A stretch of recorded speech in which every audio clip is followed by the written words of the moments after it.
ಎಲ್ಲರಿಗೂ ನಮಸ್ಕಾರ. ಪ್ರಜಾವಾಣಿ ಸಂವಾದ ಕಾರ್ಯಕ್ರಮಕ್ಕೆ ಎಲ್ಲರಿಗೂ ಸುಸ್ವಾಗತ.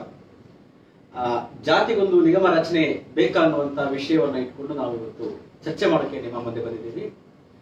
BS ಯಡಿಯೂರಪ್ಪನವರು ಮುಖ್ಯಮಂತ್ರಿ ನೇತೃತ್ವದ ಬಿಜೆಪಿ ನೇತೃತ್ವದ ಸರ್ಕಾರ ಕಳೆದ 1 ತಿಂಗಳಿಂದ ಈಚೆಗೆ 3 ನಿಗಮಗಳನ್ನು ರಚನೆ ಮಾಡಿದೆ. ಒಂದು ಕಾಡುಗೊಲ್ಲ ಅಭಿವೃದ್ಧಿ ನಿಗಮ, ಮರಾಠ ಅಭಿವೃದ್ಧಿ ನಿಗಮ ಮತ್ತು ವೀರಶೈವ ಲಿಂಗಾಯತ ಅಭಿವೃದ್ಧಿ ನಿಗಮಗಳನ್ನು ರಚನೆ ಮಾಡಿದೆ. ಹಿಂದಿನ ಸರ್ಕಾರಗಳು ಏನು ನಡೆಸ್ಕೊಂಡು ಬಂದ್ವೋ ಅದೇ ನಡೆಯನ್ನು ಯಡಿಯೂರಪ್ಪರು ಮುಂದುವರಿಸಿದ್ದಾರೆ. ಸ್ವಲ್ಪ ಇದರಲ್ಲಿ ವೇಗವನ್ನು ಕಾಣಬಹುದು ಬಿಟ್ಟರೆ ಅದೇ ನಡೆಯನ್ನು ನಾವು ಮುಂದುವರಿಸಿದ್ದಾರೆ. ಇವತ್ತು ಈ ಸಂವಾದದಲ್ಲಿ ಈ ವಿಷಯವನ್ನು ಇಟ್ಕೊಂಡು ನಾವು ಚರ್ಚೆ ಮಾಡೋದಕ್ಕೆ ನಮ್ಮ ಜೊತೆ ಇಬ್ಬರು ಅತಿಥಿಗಳಿದ್ದಾರೆ. ಒಬ್ಬರು ಡಾಕ್ಟರ್ ತೇಜಸ್ವಿನಿ ಗೌಡ ಅವರು ವಿಧಾನ ಪರಿಷತ್ನ ಬಿಜೆಪಿಯ ಸದಸ್ಯರಾಗಿ ಕೆಲಸ ಮಾಡ್ತಾ ಇದ್ದಾರೆ. ಹಿಂದೆ ಲೋಕಸಭಾ ಸದಸ್ಯರಾಗಿ ಕೂಡ ಕೆಲಸ ಮಾಡುವಂಥವರು. ಎಲ್ಲದಕ್ಕಿಂತ ಮುಖ್ಯವಾಗಿ ಅವರು ಪತ್ರಕರ್ತರಾಗಿ ಮತ್ತು ಆಂಕರಿಂಗ್ ಮಾಡೋದ್ರಲ್ಲಿ ಬಹಳ ಜನಪ್ರಿಯರಾಗಿರ್ತಾರೆ. ಆನಂತರ ರಾಜಕಾರಣಕ್ಕೆ ಬಂದು ಇವತ್ತು ಬಿಜೆಪಿಯಲ್ಲಿ ಸಕ್ರಿಯವಾಗಿ ಕೆಲಸ ಮಾಡ್ತಾ ಇದ್ದಾರೆ. ತೇಜಸ್ವಿನಿ ಗೌಡ ಅವರೇ ನಿಮಗೆ ಸ್ವಾಗತ. ಹಾಗೇನೆ ಇನ್ನೊಬ್ರು ಅತಿಥಿ ಡಾಕ್ಟರ್ H. ಆಂಜನೇಯ ಅವರು ಸಮಾಜ ಕಲ್ಯಾಣ ಸಚಿವರಾಗಿ ಹಿಂದಿನ ಕಾಂಗ್ರೆಸ್ ಸರ್ಕಾರದಲ್ಲಿ ಕೆಲಸ ಮಾಡಿದ್ರು. ಅನೇಕ ಸುಧಾರಣಾ ಕ್ರಮಗಳನ್ನು ಆ ಸರ್ಕಾರದ ಅವಧಿಯಲ್ಲಿ ಆಂಜನೇಯ ಅವರು ತಂದಿದ್ರು. ನಿಗಮಗಳ ರಚನೆಯಲ್ಲೂ ಕೂಡ ಅವರು ಪಾತ್ರವನ್ನು ವಹಿಸಿದ್ರು. ಜಾತಿ ಗಣತಿ ಸಂಬಂಧಪಟ್ಟಂಗೆ ಸಾಮಾಜಿಕ ಆರ್ಥಿಕ ಶೈಕ್ಷಣಿಕ ಸಮೀಕ್ಷೆಯನ್ನ ಸಿದ್ಧಪಡಿಸುವಲ್ಲಿ ಅವರ ಪಾತ್ರ. ಆಂಜನೇಯ ಅವರು ಇವತ್ತು ನಮ್ಮ ಜೊತೆಗಿದ್ದಾರೆ. ಆಂಜನೇಯ ಅವರ ನಿಮಗೂ ಸ್ವಾಗತ. ಇವತ್ತು ದೊಡ್ಡ ಮಟ್ಟದಲ್ಲಿ ಚರ್ಚೆ ಶುರುವಾಗಿದೆ, ಕೆಲವು ಕಡೆ ಪ್ರತಿಭಟನೆ ಕೂಡ ನಡೆದಿದೆ. ಒಂದು ಮರಾಠ ಅಭಿವೃದ್ಧಿ ನಿಗಮಕ್ಕೆ ಸಂಬಂಧಪಟ್ಟಂಗೆ ವಿರೋಧ ವ್ಯಕ್ತವಾಗುತ್ತೆ, ಎರಡಕ್ಕೂ ಜಾತಿಗೊಂದು ನಿಗಮ ಮಾಡಬೇಕನ್ನುವಂಥದ್ದು ಇನ್ನೊಂದು ಚರ್ಚೆ. ಇದು ಎಷ್ಟು ಸರಿ? ಜಾತಿಗೊಂದು ನಿಗಮ ರಚನೆ ಮಾಡ್ತಾ ಹೋದ್ರೆ ಅನೇಕ ನಿಗಮಗಳಿದ್ದಾವೆ. ಅಂಬಿಗರ ಚೌಡಯ್ಯ ನಿಗಮ, ಮಡಿವಾಳ ಮಾಚಿದೇವ ಅಭಿವೃದ್ಧಿ ನಿಗಮ, ಹೀಗೆ ಜಾತಿ ಹೆಸರು ನಿಗಮಗಳು, ಬ್ರಾಹ್ಮಣ ಅಭಿವೃದ್ಧಿ ನಿಗಮ, ಆರ್ಯವೈಶ್ಯ ಅಭಿವೃದ್ಧಿ ನಿಗಮ, ಹೀಗೆ ಅನೇಕ ನಿಗಮಗಳು ಮಾಡಿದ್ದಾರೆ. ಡಾಕ್ಟರ್ ತೇಜಸ್ವಿನಿ ಗೌಡ ಅವರು ಜಾತಿಗೊಂದು ನಿಗಮ ರಚನೆ ಮಾಡ್ತಾ ಹೋದ್ರೆ ನಾವು ಎಲ್ಲಿಗೆ ಹೋಗಿ ನಿಲ್ತೇವೆ ಅನ್ನುವಂಥದ್ದು ಇರುವಂತ ಪ್ರಶ್ನೆ. ಜಗದೀಶ್ ಜಿ, ಪ್ರಜಾವಾಣಿ ಯಾವತ್ತೂ ಕೂಡ ಇಡೀ ತನ್ನ ಒಂದು ಪಯಣದಲ್ಲಿ ಸಮಾಜಮುಖಿಯಾಗಿ ಸಮಾಜದ ಯಾವುದೇ ಸಮಸ್ಯೆಗಳನ್ನ ವೈಜ್ಞಾನಿಕವಾಗಿ ಅರ್ಥಪೂರ್ಣವಾಗಿ ಒಂದು ವಸ್ತುಸ್ಥಿತಿಗೆ ಹತ್ತಿರವಾಗಿ ನೋಡ್ತಾ ಬರ್ತಕ್ಕಂಥ ಒಂದು ವ್ಯಾಲ್ಯೂ ಬೇಸ್ಡ್ ಜರ್ನಲಿಸಂ ಮಾಡ್ತಕ್ಕಂಥ ಸಂಸ್ಥೆ. ತಾವಿವತ್ತು ಫೇಸ್ಬುಕ್ ಮೂಲಕ ಏನು ಈ ಮಾಧ್ಯಮವನ್ನು ಬಳಸ್ಕೊತಾ ಇದ್ರಿ, ಬಹಳ ಸ್ವಾಗತ, ಬಹಳ ಜನಪ್ರಿಯವಾಗಿದೆ ಕೂಡ. ನಮ್ಮ ಆಂಜನೇಯ ಅವರು ಕೂಡ ತುಂಬಾ ಒಂದು ದುರ್ಬಲ ಸಮಾಜದಿಂದ ಬಂದು ಕಠಿಣವಾದ ಹಾದಿಯನ್ನು ಕ್ರಮಿಸಿ ಅವರು ಇವತ್ತು ರಾಜಕಾರಣದಲ್ಲಿ ಈ ಸ್ಥಾನಮಾನ ಕಳಿಸ್ಬೇಕಾಯ್ತು. ನನ್ನ ಬಗ್ಗೆ ಕೂಡ ತಾವು ಹೇಳಿದ್ರಿ, ನಾವು ಹೆಬ್ಬೆಟ್ಟತ್ತುವವರ ಮಕ್ಕಳು. ನಮ್ಮಂತವ್ರಿಗೆ ಬೆಂಗಳೂರು ತನಕ ಮುಟ್ಟೋದೇ ಬಹಳ ಕಠಿಣವಾದ ಹಾದಿ. ನಾನು ಯಾಕೆ ಹೇಳ್ತಾ ಇದ್ದೀನಿ ಅಂದ್ರೆ, ಬಡತನಕ್ಕೆ ಜಾತಿ ಇಲ್ಲ ಅಂತ ಹೇಳಿ, ಹಿಂದುಳಿವಿಕೆಗೆ ಜಾತಿ ಇಲ್ಲ ಅಂತ ಹೇಳಿ, ಹಾಗೇನೆ ಸಮಾನ ಸಮಾಜವನ್ನ ನಿರೂಪಣೆ ಮಾಡ್ಬೇಕಾಗೋದ್ರಲ್ಲಿ ಎಲ್ಲರೂ ಎಡವಿದ್ದೀವಿ ಅಂತ ಅದರರ್ಥ. 7 ದಶಕಗಳ ಕಾಲ ಸ್ವತಂತ್ರ ಭಾರತದಲ್ಲಿ ಸಂವಿಧಾನದ ಆಶಯಗಳಿಗೆ ನಾವು ಪೂರಕವಾಗಿ ನಡ್ಕೊಂಡಿದ್ದೇವೆಯೇ? ಈ ನಿಗಮ ಮಂಡಳಿಗಳನ್ನ ಮಾಡಬೇಕಾದ ಅನಿವಾರ್ಯತೆ ಯಾಕೆ ಬಂತು?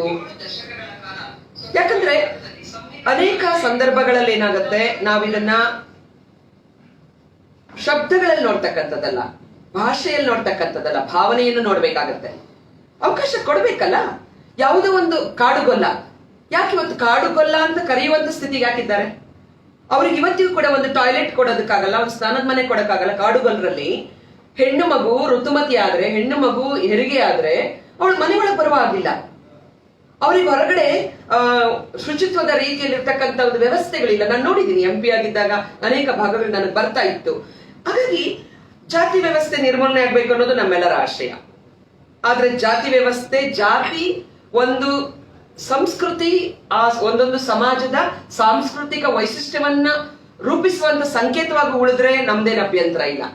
ಆದ್ರೆ ಜಾತಿಯನ್ನೇ ದೊಡ್ಡದ್ ಮಾಡ್ಕೊಂಡು, ಜಾತಿಯನ್ನೇ ದುರುಪಯೋಗ ಮಾಡ್ಕೊಂಡು ಅದರಿಂದ ಸೌಲಭ್ಯ ಪಡಿತಕ್ಕಂಥದ್ದಕ್ಕೆ ನಾನು ವಿರೋಧ ಇದ್ರು ಕೂಡ ದುರ್ಬಲ ವರ್ಗಗಳು ಆ ಕಾರಣಕ್ಕಾಗಿ ಇವತ್ತು ಆಸ್ಪತ್ರೆಗಳು ತಗೊಳ್ಳಿ ನೀವು, ಸ್ಪೆಷಲೈಸ್ಡ್ ಆಸ್ಪತ್ರೆಗಳು ಯಾಕಾಯ್ತು? ಮೊದಲೆಲ್ಲ ಜನರಲ್ ಡಾಕ್ಟರ್ ಇರ್ತಿದ್ರು, ಜನರಲ್ ಫಿಸಿಷಿಯನ್.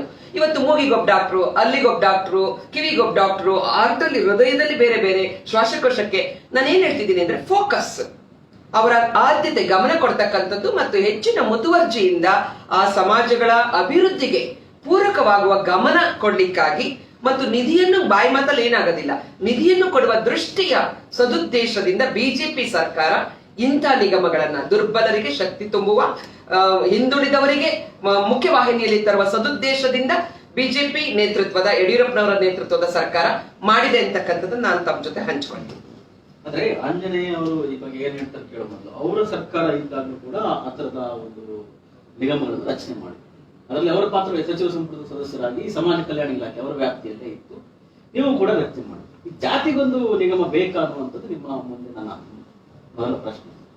ಈಗ 1975-76ನೇ ಸಾಲಿನಲ್ಲಿ ಆಗಿನ ಪ್ರಧಾನಿ ಇಂದಿರಾ ಗಾಂಧಿಯವರು, ಆಗಿನ ಮುಖ್ಯಮಂತ್ರಿಗಳಾದಂಥ ದೇವರಾಜ ಅರಸರವರು ಅವಾಗ ಒಳ್ಳೊಳ್ಳೆ ಸುಧಾರಣೆಯ ಕಾರ್ಯಕ್ರಮ, ಬ್ಯಾಂಕ್ ರಾಷ್ಟ್ರೀಕರಣ, ಉಳುವವನೇ ಭೂಮಿಯ ಒಡೆಯ, ಬಡತನ ನಿರ್ಮೂಲನೆ, ಗರೀಬಿ ಹಠಾವೋ ಇಂಥ ಕಾರ್ಯಕ್ರಮಗಳಿದ್ದು ಬಡವರನ್ನ, ಎಲ್ಲ ಜಾತಿಯ ಬಡವರನ್ನ ಸಮಾಜದ ಮುಖ್ಯವಾಗಿ ತರಬೇಕು ಅಂತಕ್ಕಂಥ ಒಂದು ಸಂಕಲ್ಪದಿತ್ತು. 75-76ನೇ ಸಾಲಿನಲ್ಲಿ ದೇವರಾಜ ಅರಸರವರು, ಆಮೇಲೆ ಬಾಬು ಜಗಜೀವನ್ ರಾಮ್ರವರು ಬೆಂಗಳೂರಿನಲ್ಲಿ, ಆಗ ಎನ್ ರಾಜಯ್ಯ ಅಂತಕ್ಕಂಥ ಒಬ್ಬ ಬಹಳ ಪವರ್ಫುಲ್ ದಲಿತ ನಾಯಕ, ಆಗ ಸಮಾಜ ಕಲ್ಯಾಣ ಮಂತ್ರಿ ಆಗಿದ್ರು. ಆಗ SC/ST ಡೆವಲಪ್ಮೆಂಟ್ ಕಾರ್ಪೊರೇಷನ್ ಅಂತ ಮಾಡಿದ್ರು 75-76. ಅದು ಉದ್ದೇಶ ಏನಂದ್ರೆ SC/ST ಕಂಪ್ಲೀಟ್ ಅವರು ಏನು ಆರ್ಥಿಕವಾಗಿ, ಸಾಮಾಜಿಕವಾಗಿ, ಶೈಕ್ಷಣಿಕವಾಗಿ ದುರ್ಬಲರಾಗಿದ್ದಾರೆ, ಅತ್ಯಂತ ತುಳಿತಕ್ಕೊಳಗಿರುವಂಥ ಸಮುದಾಯ, ಇವ್ರನ್ನ ಆರ್ಥಿಕವಾಗಿ ಶಕ್ತಿವಂತರನ್ನಾಗಿ ಮಾಡಬೇಕು ಅನ್ನೋ ಉದ್ದೇಶದಿಂದ ಅವ್ರು ಮಾಡಿದ್ರು. ಆಗ ಅದಾದ ನಂತರ ಬರ್ತಾ ಬರ್ತಾ ಏನಾಯ್ತು ಅಂತಂದ್ರೆ, ಯಾವುದು SC/ST ಕಾರ್ಪೊರೇಷನ್ ಇತ್ತಲ್ಲ, ಅದರಲ್ಲಿರ್ತಕ್ಕಂಥ ಎಲ್ಲಾ ಜಾತಿ ಒಂದು ಕಾರ್ಪೊರೇಷನ್ ಮಾಡಿದ್ವಿ. ಕಾರಣ ಏನು ಗೊತ್ತಾ, ಕೆಲವೇ ಅದರಲ್ಲಿರ್ತಕ್ಕಂಥ SCಗಳಲ್ಲಿ 101 ಜಾತಿ ಇದೆ. ಅದರಲ್ಲಿ ಯಾರು ಪ್ರಬಲರಿದ್ದಾರೋ ಅವರೇ ಹೆಚ್ಚು ಸೌಲಭ್ಯಗಳನ್ನು ಪಡೀತಾ ಇದ್ರು. ಅದಕ್ಕೆ ನಾನೇನು ಮಾಡಿದೆ ಅಂತ, ನಮ್ಮ ಅವಧಿಯಲ್ಲಿ ಒಂದು ಮಾದಿಗರಿಗೆ ಒಂದು, ಚಲವಾದಿಗಳಿಗೆ ಒಂದು, ಲಂಬಾಣಿಗೆ ಒಂದು, ಆಮೇಲೆ ಬೋಯಿಗಳಿಗೆ ಒಂದು 4 ಕಾರ್ಪೊರೇಷನ್ ಮಾಡಿದ್ವಿ. ಆಮೇಲೆ ಅದ್ರ ಮುಂಚೆನೆ ವಾಲ್ಮೀಕಿ ಅಭಿವೃದ್ಧಿ ನಿಗಮ STಗಳಿಗೆ ಮಾಡಿದ್ವಿ. ಅದ್ರ ಒಳಗಿಟ್ಕೊಂಡು ನಾವೇನು ಮಾಡಿದ್ವಿ ಅಂತಂದ್ರೆ, ವಿಶೇಷವಾಗಿ ಈ ಕಾಡುಗೊಲ್ಲರು ಹೇಳಿದ್ರು, ಅಮ್ಮ ಹೇಳಿದ್ರು, ಮೇಡಮ್ ಕಾಡುಗೊಲ್ಲರಿಗೆ ಮೊದಲನೇ ಕ್ಯಾಬಿನೆಟ್ನಲ್ಲಿ, ನಾವು ಮೊದಲನೇ ಇದರಲ್ಲಿ ಬಡ್ಜೆಟ್ನಲ್ಲೇ ಒಂದು 200 ಕೋಟಿ ರೂಪಾಯಿ ದುಡ್ಡು ಇಟ್ಟಿವಿ. ನಾವೇ ಅವನ್ನ ಮೊದಲು ಗುರುತಿಸಿದ್ವಿ. ಅವ್ರಿಗೆ ಮನೆ ಕೊಡ್ತಕ್ಕಂಥದ್ದು, ಅವ್ರ ಮನೆಗಳಿಗೆ ಪಂಪ್ಸೆಟ್ ಹಾಕಿ ಕೊಡ್ತಕ್ಕಂಥದ್ದು, ಬೋರ್ವೆಲ್ ಕೊಡ್ತಕ್ಕಂಥದ್ದು, ಆಮೇಲೆ CC ರೋಡು, ಅವರ ಅಟ್ಟಿಗಳನ್ನೆಲ್ಲ ಮೂಲಭೂತ ಸೌಲಭ್ಯಗಳನ್ನ ಕಲ್ಪಿಸಿಕೊಡ್ತೀನಿ ಅಂದ್ರೆ ಅವರು ಸ್ವಲ್ಪ ನಾಗರಿಕರಾಗಿ ಇರ್ತಾರೆ ಅಂತ, ಅವ್ರು ಬಹಳ ಬಡತನದಲ್ಲಿದ್ದಾರೆ. ಅದನ್ನ ಮಾಡಿದ್ವಿ ನಾವು. ಆಮೇಲೆ ಮಡಿವಾಳರಿಗೆ ಒಂದು ಪ್ಯಾಕೇಜ್ ಕೊಟ್ವಿ ನಾವು ಹಾಗೆ ದೇವರಾಜ ಅರಸು ಅಭಿವೃದ್ಧಿ ನಿಗಮದಲ್ಲೇ ಇಟ್ಕೊಂಡು ಇವ್ರಿಗೆ ಇಷ್ಟು ಅಂತಂದು ಹೇಳಿ ಇಷ್ಟು ಕೋಟಿ ಅಂತ ಇಟ್ಬಿಟ್ವಿ. ಆ ಮೂಲಕ ಅವ್ರನ್ನ ಅಭಿವೃದ್ಧಿ ಮಾಡ್ಕೊಂತ ಬಂದ್ವಿ ನಾವು. ನಂತರ ಬಹಳ ಒತ್ತಡ ಆದ್ಮೇಲೆ ನಾವು ಇದನ್ನ ಮಾಡಿದ್ವಿ, ವಿಶ್ವಕರ್ಮ ಮಾಡಿದ್ವಿ. ಆಮೇಲೆ ಇದನ್ನು ಉಪ್ಪರದ ಮಾಡಿದ್ವಿ, ಮಡಿವಾಳದ ಮಾಡಿದ್ವಿ. ಇವ್ರದ್ದು ಕೂಡ ಯಾರು ಸವಿತಾ ಸಮುದಾಯದವ್ರದ್ದು, ಇವ್ರದ್ದೆಲ್ಲ ನಾವು ಮಾಡಿದ್ವಿ. ಅತ್ಯಂತ ಅವರು ದುರ್ಬಲರು, ಅವ್ರು ಸ್ವಲ್ಪ ಆರ್ಥಿಕ ಅವರ ಬೇಡಿಕೆನೇ ಇತ್ತು. ಅಲ್ಲಿ ಏನಾಗ್ಬಿಟ್ಟಿದೆ ಅಂತಂದ್ರೆ, ಈಗ ನಮ್ಮ ಮುಖ್ಯಮಂತ್ರಿಗಳು ವೀರಶೈವ ಲಿಂಗಾಯತರ ಅಭಿವೃದ್ಧಿ ನಿಗಮನ ಮಾಡಿದ್ದಾರೆ. ಈಗ ನಾವು ವಿರೋಧ ಮಾಡೋಕ್ಕಾಗಲ್ಲ, ಅದನ್ನು ಸ್ವಾಗತ ಮಾಡ್ತೀವಿ, ಒಳ್ಳೆಯದು. ಯಾವ ಜಾತಿ, ನೀವು ಗಮನಿಸಿರ್ಬೋದು, ನಾನು ಸಮಾಜ ಕಲ್ಯಾಣ ಮಂತ್ರಿ ಆಗಿದ್ದಂಥ ಸಂದರ್ಭದಲ್ಲಿ ಎಲ್ಲಾ ಜಾತಿಯವರು ಬಡವರಿದ್ದಾರೆ, ಎಲ್ಲಾ ಜಾತಿಯವರು ಮೀಸಲಾತಿ ತಗೊಳ್ತಾ ಇದೆ. ಯಾಕೆ ನೀವು ಬ್ರಾಹ್ಮಣರನ್ನ ವೈಶ್ಯರನ್ನ ಹೊರ ಇಟ್ಟಿದ್ದೀರಿ? ಅವ್ರಿಗೂ ಕೊಟ್ಬಿಡೋಣ, ಶೈಕ್ಷಣಿಕವಾಗಿ ಆರ್ಥಿಕವಾದಂತ ಸವಲತ್ತನ್ನು ಕೊಡೋಣ. ಯಾರು ಬಡವರಿದ್ದಾರೆ ಮೋದಿ ಅವರು ಮಾಡ್ಬಿಟ್ರು. ನಾನು ಮುಂಚೆನೇ ಹೇಳ್ಬಿಟ್ಟಿದ್ದೆ, ಕೆಲವರೆಲ್ಲ ಅವರು ಇವರು ಇದು ಮಾಡಿದ್ರು. ಅದು ಮೋದಿ ಅವರು ಎಂತ ಸಂದರ್ಭದಲ್ಲಿ ಮಾಡಿದ್ರು, ಯಾರು ಕೂಡ ವಿರೋಧನೆ ಮಾಡಬಾರದು. ಚುನಾವಣೆ ಹತ್ರ ಇದೆ, ಡಿಸ್ಕಷನ್ ಇಲ್ಲ, ಯಾರು ಕೇಳಿಲ್ಲ, ಕೇಳ ಮಾತಾಗಿ ಯಾರು ವಿರೋಧನೂ ಮಾಡಂಗಿಲ್ಲ. ಇವರು ಹೇಳ್ತಾ ಇದ್ರು, ಆಂಜನೇಯವರು ಕೊನೆಯವರೆಗೂ ಸಚಿವರಾಗಿದ್ದಾಗ ಬ್ರಾಹ್ಮಣರಿಗೆ ವೈಶ್ಯರಿಗೆ ಎಲ್ಲ ಕೊಡಬೇಕು ಕೂತಿದೀವಿ ಅಂತ ಮೋದಿ ಅವರು ಅನೌನ್ಸ್ ಮಾಡ್ಬಿಟ್ರು. ನಾನು ಅದನ್ನೇ ಹೇಳಿದೆ, ಕೇಳಿ. ಬ್ರಾಹ್ಮಣರೆಲ್ಲ ಪಾಪ ಜಾತಿ, ಬ್ರಾಹ್ಮಣರು ಉನ್ನತ ಜಾತಿ ಅಂದ ತಕ್ಷಣ ಅವರೆಲ್ಲ ಸಿರಿವಂತರ, ಅವರು ಬಡತನ ಇದೆ ಅಂತ ಹೇಳ್ಕೊಳಕ್ಕೂ ಆಗಲ್ಲ ಅನೇಕ ಸಂದರ್ಭಗಳಲ್ಲಿ. ಅಲ್ಲ, ನಾನು ಕಣ್ಣಾರೆ ನೋಡಿದ್ದೆ. ಈ ಕಾರಣದಿಂದ ಅವ್ರಿಗೂ ಕೊಡೋಣ ಬಿಡಿ, ಎಲ್ಲರೂ ತಗೊಳ್ತಾ ಇದಾರೆ, ಏನಂತೆ ಅವ್ರನ್ನ ಯಾಕೆ ಹೊರಗಡಿತೀರ? ಎಲ್ಲಾ ಜಾತಿಯವರು ಈಗ ವೀರಶೈವ ಲಿಂಗಾಯತರು, ಗಾಣಿಗರು ಇರ್ತಾರೆ, ಇವರೆಲ್ಲರೂ ಕೂಡ ನಾವು ಕೊಡ್ತಾ ಇದೀವಿ, ಮಕ್ಕಳಿಗೂ ಕೊಡ್ತಾ ಇದೀವಿ, ಎಲ್ಲ ಮೀಸಲಾತಿನ ತೆಗೆದುಕೊಳ್ತಾ ಇದ್ದಾರೆ. ಅದರಿಂದ ಅವರಿಗೂ ಕೊಡೋಣ ಏನಾದ್ರು ಪಾಪ ಅಂತಂದು ನಾವು ಅವಾಗ ಆಲೋಚನೆ ಮಾಡಿದ್ವಿ. ಇವರು ಒಂದೇ ಸರ್ತಿಗೆ 10% ರಿಸರ್ವೇಶನ್ ಎಂಥ ಕಾಲದಲ್ಲಿ ತಂದ್ರು ಅಂತಂದ್ರೆ ಯಾರು ಉಸಿರೇ ಹತ್ಬಾರದು. ಅಂತ ತಂದು ಅದನ್ನ ಅದೇನು ಚಳವಳಿ ಮಾಡಿರಲಿಲ್ಲ, ಯಾರು ಕೇಳಿರಲಿಲ್ಲ, ಏನಿಲ್ಲ, ಒಂದೇ ಸತಿಗೆ ಸಿದ್ಧಪಡಿಸಿ ಅವ್ರಿಗೆ ಕೊಟ್ಟಿದ್ರು. ಅದನ್ನು ನಾವು ಸ್ವಾಗತ ಮಾಡಿದ್ವಿ, ವಿರೋಧ ಮಾಡೋಕ್ಕಾಗಲ್ಲ. ಈಗ ಯಡಿಯೂರಪ್ಪನವರು ವೀರಶೈವ ಲಿಂಗಾಯತರ ಅಭಿವೃದ್ಧಿ ನಿಗಮವನ್ನ ಮಾಡಿದ್ದಾರೆ. ಇಲ್ಲಿ ಏನಾಗುತ್ತೆ ಕೇಳಿ, ನಾನು ಹೇಳಿದ್ದೇನೆ SC/ST ಡೆವಲಪ್ಮೆಂಟ್ ಕಾರ್ಪೊರೇಷನ್ ಆದ ಕೆಲವೇ ಜಾತಿಗಳೆಲ್ಲ ತಿನ್ಬಿಟ್ರು ಅಂತಂದಿಲ್ಲ, ಅವರೇ ಪ್ರಬಲರಾಗ್ಬಿಡ್ತಾರೆ. ಇಲ್ಲಿ ಕೂಡ ಏನಾಗಿದೆ ಅಂದ್ರೆ ಪಂಚಮಶಾಲಿ ಲಿಂಗಾಯತರು, ಅದು ಒಂದು ದೊಡ್ಡ ಕಮ್ಯುನಿಟಿ. ಸಾಧು ವೀರಶೈವರು ಅಂತಂದ್ರೆ ನಮ್ಮ ಕಡೆ ಇದ್ದಾರೆ, ಅವರು ಕೂಡ ಲಿಂಗಾಯತರು. ರೆಡ್ಡಿ ಲಿಂಗಾಯತರು ಇದ್ದಾರೆ, ಏನ್ ಸರ್, ಗಾಣಿಗರು ಇದ್ದಾರೆ. ಆಮೇಲೆ ಇನ್ನು ಕೂಡು ಒಕ್ಕಲಿಗರು ಅಂತಂದ್ರೆ ಗೌಡ್ಯರು ಅಂತ ಇದ್ದಾರೆ ಲಿಂಗಾಯತರು. ಅನೇಕ ಜನ ಲಿಂಗಾಯತರು ಅದರಲ್ಲಿ ಬಡತನದಲ್ಲಿ ಇರ್ತಕ್ಕಂಥವ್ರು ಇದ್ದಾರೆ. ಈಗ ಅವರೆಲ್ಲರೂ ಕೂಡ ಪ್ರತ್ಯೇಕವಾಗಿ ಅಭಿವೃದ್ಧಿ ನಿಗಮ ಆಗ್ಬೇಕು ಅಂತಂದು ಹೇಳಿ ಕೇಳಿದ್ರೆ ಮುಂದಿನ ದಿನದಲ್ಲಿ ಆಶ್ಚರ್ಯ ಪಡಬೇಕಾಗಿಲ್ಲ. ಅದರಿಂದ ನಮ್ಮ ಉದ್ದೇಶ ಏನಂತಂದ್ರೆ, ನಮ್ಮ 5 ವರ್ಷದ ಸಮಾಜ ಕಲ್ಯಾಣ ಮಂತ್ರಿಯಾಗಿ ಹಿಂದುಳಿದ ವರ್ಗಗಳ ಕಲ್ಯಾಣ ಮಂತ್ರಿಯಾಗಿ ಮಾಡಿರ್ತಕ್ಕಂಥ ಅನುಭವ ಏನು ನಾನು ಹೇಳ್ತೇನೆ, ಸರ್ಕಾರಕ್ಕೆ ಒಂದೇ ಅಭಿವೃದ್ಧಿ ನಿಗಮ ಮಾಡಿ ಆ ಜಾತಿ ಜನಸಂಖ್ಯೆಗೆ ಅನುಗುಣವಾಗಿ ಅದರಲ್ಲಿ ಮೀಸಲಿಡಿ. ನಿಮಗೆ ಬಹಳ ಅತ್ಯುತ್ತಮವಾದಂತ ಒಂದು ವರದಿಯನ್ನ ಇಂಡಿಯಾ ದೇಶದಲ್ಲಿ ಯಾರು ಮಾಡಿಲ್ಲ, ಒಂದು ಚಾಲೆಂಜ್ ಆಗಿ ಮಾಡಿದೀವಿ ನಾವು. ವರದಿಯನ್ನು ಮುಂದೆ ಚರ್ಚೆ ಮಾಡೋಣ. ಇದನ್ನ ಪ್ರಶ್ನೆ ಏನು ಅಂತಂದ್ರೆ, ಗೌಡವೇ, ಶಿರಾ ಚುನಾವಣೆ ಹೊತ್ತಿಗೆ ಫಸ್ಟ್ ಗೊಲ್ಲ ಅಭಿವೃದ್ಧಿ ನಿಗಮ ಮಾಡ್ತೀವಿ, ಆಮೇಲೆ ಕಾಡು ಗೊಲ್ಲ ಅಭಿವೃದ್ಧಿ ನಿಗಮ ಅಂತ ಏನು ಬದಲಾವಣೆ. ಮುಖ್ಯಮಂತ್ರಿಗಳು ಕೇವಲ ಒಂದು ಟಿಪ್ಪಣಿಯ ಆದೇಶವನ್ನು ಹೊರಡಿಸಬೇಕು, ಸಚಿವ ಸಂಪುಟದ ಒಪ್ಪಿಗೆ ಆಗಲಿ ಮತ್ತೊಂದಾಗಲಿ ಮಾಡಿದೆ. ಮರಾಠ ಅಭಿವೃದ್ಧಿ ನಿಗಮ ಮಾಡೋರು ಹಾಗೆ ಮಾಡೋದು ನಾನು ನೋಡಿರ್ಲಿಲ್ಲ, ಅಥವಾ ನೀವು ಗಮನಿಸಿಲ್ಲ ಅಂತ ಅಂಗೇನು ಅನ್ಸುತ್ತೆ. ಟಿಪ್ಪಣಿಯ ಆದೇಶದ ಮೂಲಕ ಒಂದು ನಿಗಮವನ್ನು ಆರಂಭ ಮಾಡೋದಿಲ್ಲ. ಸಚಿವ ಸಂಪುಟದ ಒಂದು ಬಜೆಟ್ ಅಲ್ಲಿ ಘೋಷಣೆ ಮಾಡಿ ತರುವುದು ಬೇರೆ, ಸಚಿವ ಸಂಪುಟದಲ್ಲಿ ತಂದು ತೀರ್ಮಾನ ತೆಗೆದುಕೊಳ್ಳುವುದು ಬೇರೆ. ಚುನಾವಣೆಯ ತಾತ್ಕಾಲಿಕ ರಾಜಕೀಯ ಲಾಭಕ್ಕಾಗಿ ಮಾಡಿದರೆ ಅಂತ ಅನ್ಸಲ್ವಾ ಈ ಕಾಡುಗೊಲ್ಲ ಅಭಿವೃದ್ಧಿ ನಿಗಮವನ್ನು? ಜಗದೀಶ್, ಈಗ ನಾವು ಮೂಲಕ್ಕೆ ಹೋಗ್ಬೇಕಾಗತ್ತೆ. ಇಡೀ ಭಾರತ ದೇಶದಲ್ಲಿ ಇದನ್ನ ಇನ್ನು ದೊಡ್ಡ ನಮ್ಮ ಈ ಒಂದು ಚರ್ಚೆಯನ್ನು ಇನ್ನು ವಿಸ್ತಾರ ಮಾಡೋದಾದ್ರೆ, ಧಾರ್ಮಿಕ ಮೀಸಲಾತಿಗಳನ್ನು ನಾವು ಕೊಟ್ವಿ. ಕ್ರೈಸ್ತ ನಿಗಮ ಮಾಡಿದ್ವಿ, ಅಥವಾ ಮೈನಾರಿಟೀಸ್ಗೆ ಅನೇಕ ಮೈನಾರಿಟೀಸ್ ಅಂದ ತಕ್ಷಣ ನಮ್ಮ ಮನಸ್ಸಿನಲ್ಲಿ ಭೂತ ಏನ್ ಒಪ್ಕೊಂಡಿದೆ, ಮೈನಾರಿಟೀಸ್ ಅಲ್ಲೇ ಸಿಖ್ರು ಬರ್ತಾರೆ, ಜೈನರು ಬರ್ತಾರೆ, ಪಾರ್ಸಿಗಳು ಬರ್ತಾರೆ. ನಮ್ಮ ಆಲೋಚನಾ ಲಹರಿಯಲ್ಲಿ ಎಂದಾದ್ರೂ ನಾವು ಉಲ್ಲೇಖನಾದ್ರೂ ಮಾಡ್ತೀವಾ? ಕರೆಕ್ಟ್ ಆಗಿ ಹೇಳಿದ್ರು ಅವರು. ಯಾಕಂದ್ರೆ ಒಂದು ಕೊಟ್ಟ ತಕ್ಷಣ ಪ್ರಬಲವಾಗಿರುವತಕ್ಕಂಥವ್ರು ಹೋಗಿ ಈ ದನದ ಹಿಂಡಲ್ಲಿ ಪ್ರಬಲವಾಗಿರ್ತಕ್ಕಂಥ ರಾಸುಗಳು ಬೇಗ ಮೇಯುತ್ತೆ, ಆ ತರನೇ ಆಗತ್ತೆ. ಅಂದ್ರೆ ಬಲ ಪ್ರಯೋಗ ಅನ್ನೋದು ಪ್ರತಿಯೊಂದು ಸಂದರ್ಭದಲ್ಲಿ ಆಗತ್ತೆ. ಆಮೇಲೆ ತಾವು ಹೇಳ್ತಾ ಇದ್ರಿ ಯಡಿಯೂರಪ್ಪನವರು, ಪ್ರತಿಯೊಬ್ಬ ಮುಖ್ಯಮಂತ್ರಿಗಳು ವಿಭಿನ್ನವಾಗಿ ಕಾರ್ಯಶೈಲಿ ಮಾಡ್ತಾರೆ. ಇವಾಗ ಸಿದ್ದರಾಮಯ್ಯನವ್ರ ಬಗ್ಗೆ, ಸಿದ್ದರಾಮಯ್ಯನವರು ಒಂದು ಡಿಸಿಸಿವ್ ಲೀಡರ್, ಯಡಿಯೂರಪ್ಪನವರು ಒಂದು ಡಿಸಿಸಿವ್, ಅವರೆಲ್ಲ ಕೂಡ ಹಿರಿಯರು, ಹಳೆ ತಲೆಮಾರಿನ ರಾಜಕಾರಣಿಗಳು.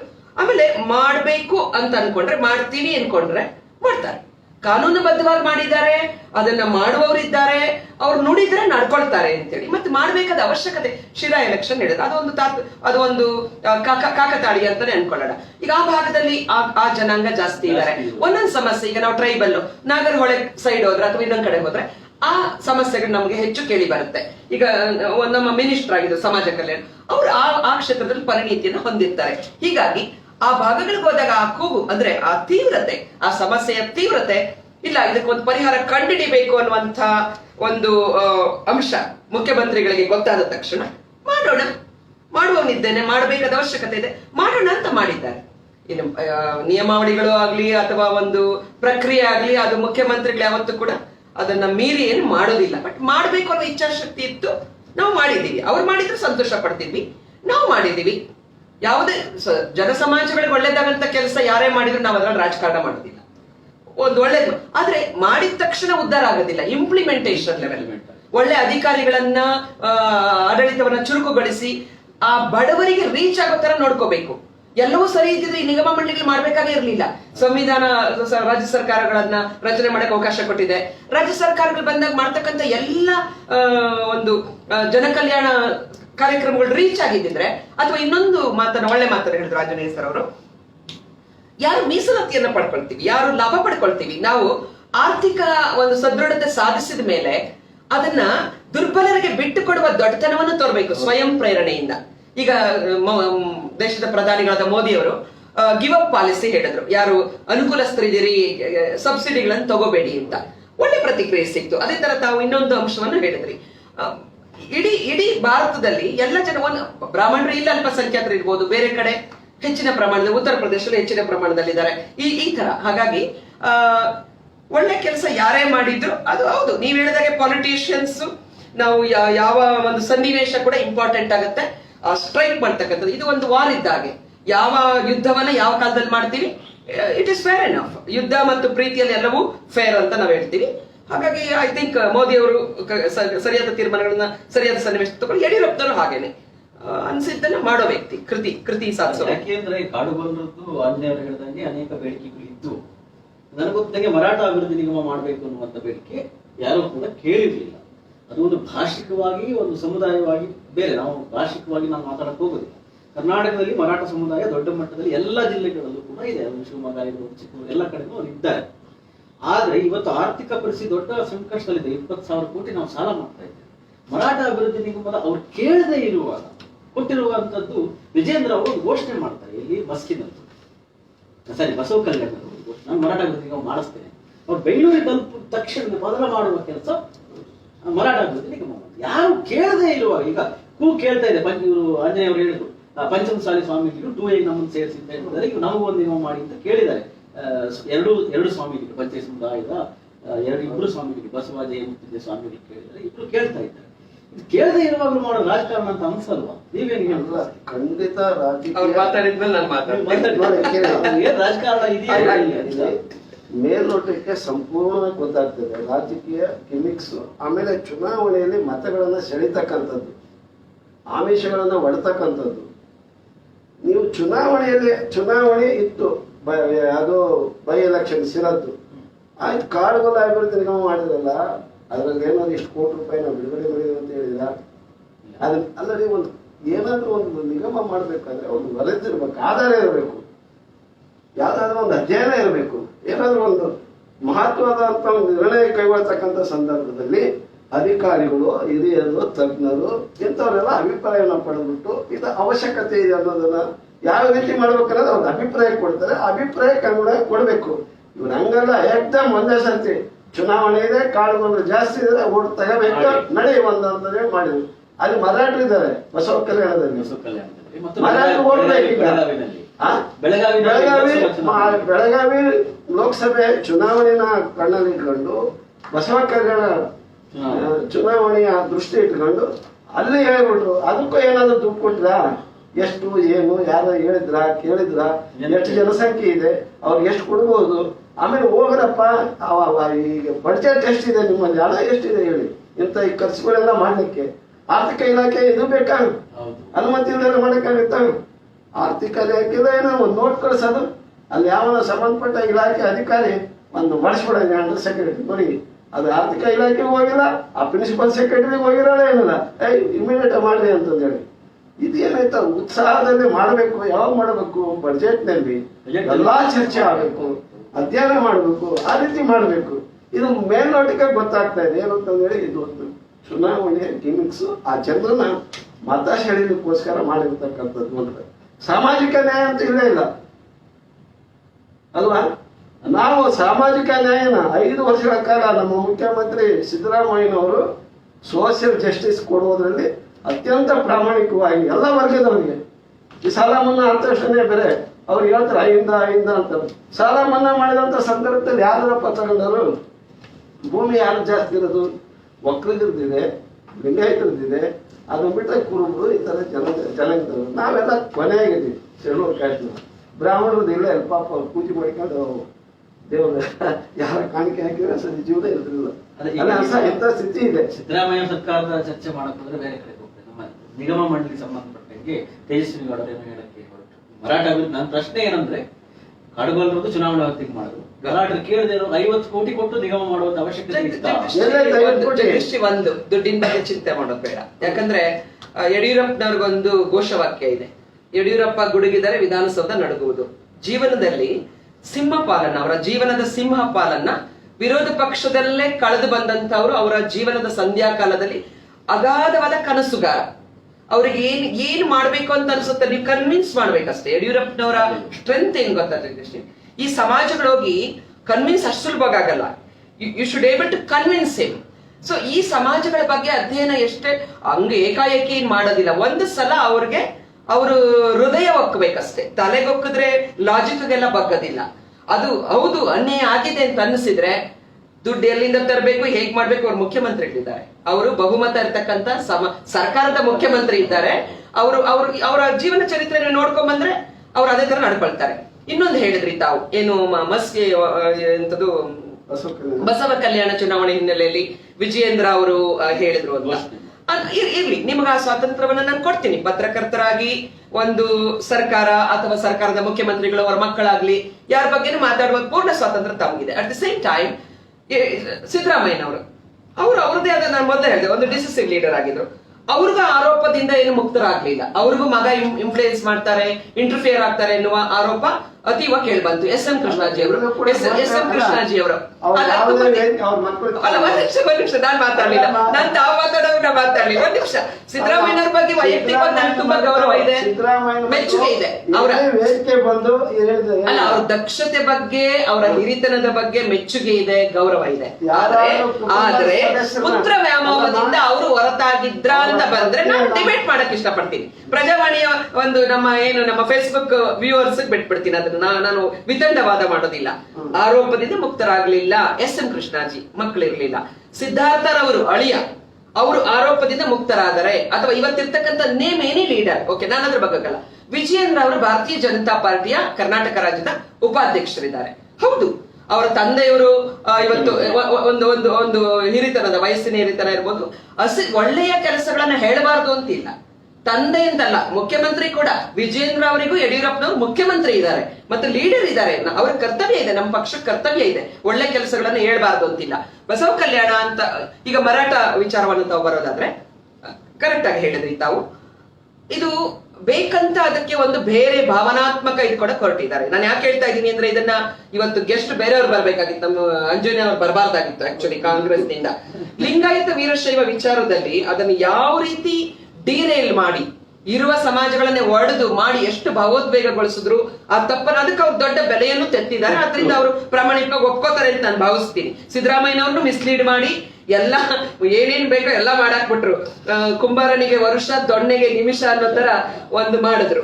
ಇಷ್ಟೆಲ್ಲ ಮಾಡಿದ್ರು ಕೂಡ ಜನರನ್ನ ಸುಮ್ನೆ ಮರಳು ಮಾಡಕ್ ಸಾಧ್ಯ ಇಲ್ಲ. ಮರಾಠ ಜನಾಂಗ, ಜಗದೀಶ್, ನಂಗೆ ಆಶ್ಚರ್ಯ ಆಗಿದ್ದೆ ಗೊತ್ತ, ಹುಣಸೂರು ಎಲೆಕ್ಷನ್ ಹೋಗಿದ್ದೆ. ಅಲ್ಲಿ ಒಂದೇನೋ ಬೇರೆ ಕಾರ್ಯಕ್ರಮ, ಎಷ್ಟೊಂದು ಜನ ಇಡೀ ಕರ್ನಾಟಕದ ಎಲ್ಲ ಭಾಗಗಳಲ್ಲೂ ನೆಲೆಸಿದ್ದಾರೆ. ಯಾಕಂದ್ರೆ ಮೊದಲಿನಿಂದಲೂ ಒಂದು ಐತಿಹಾಸಿಕವಾದ ಒಂದು ಸಂಬಂಧ ಇದೆ.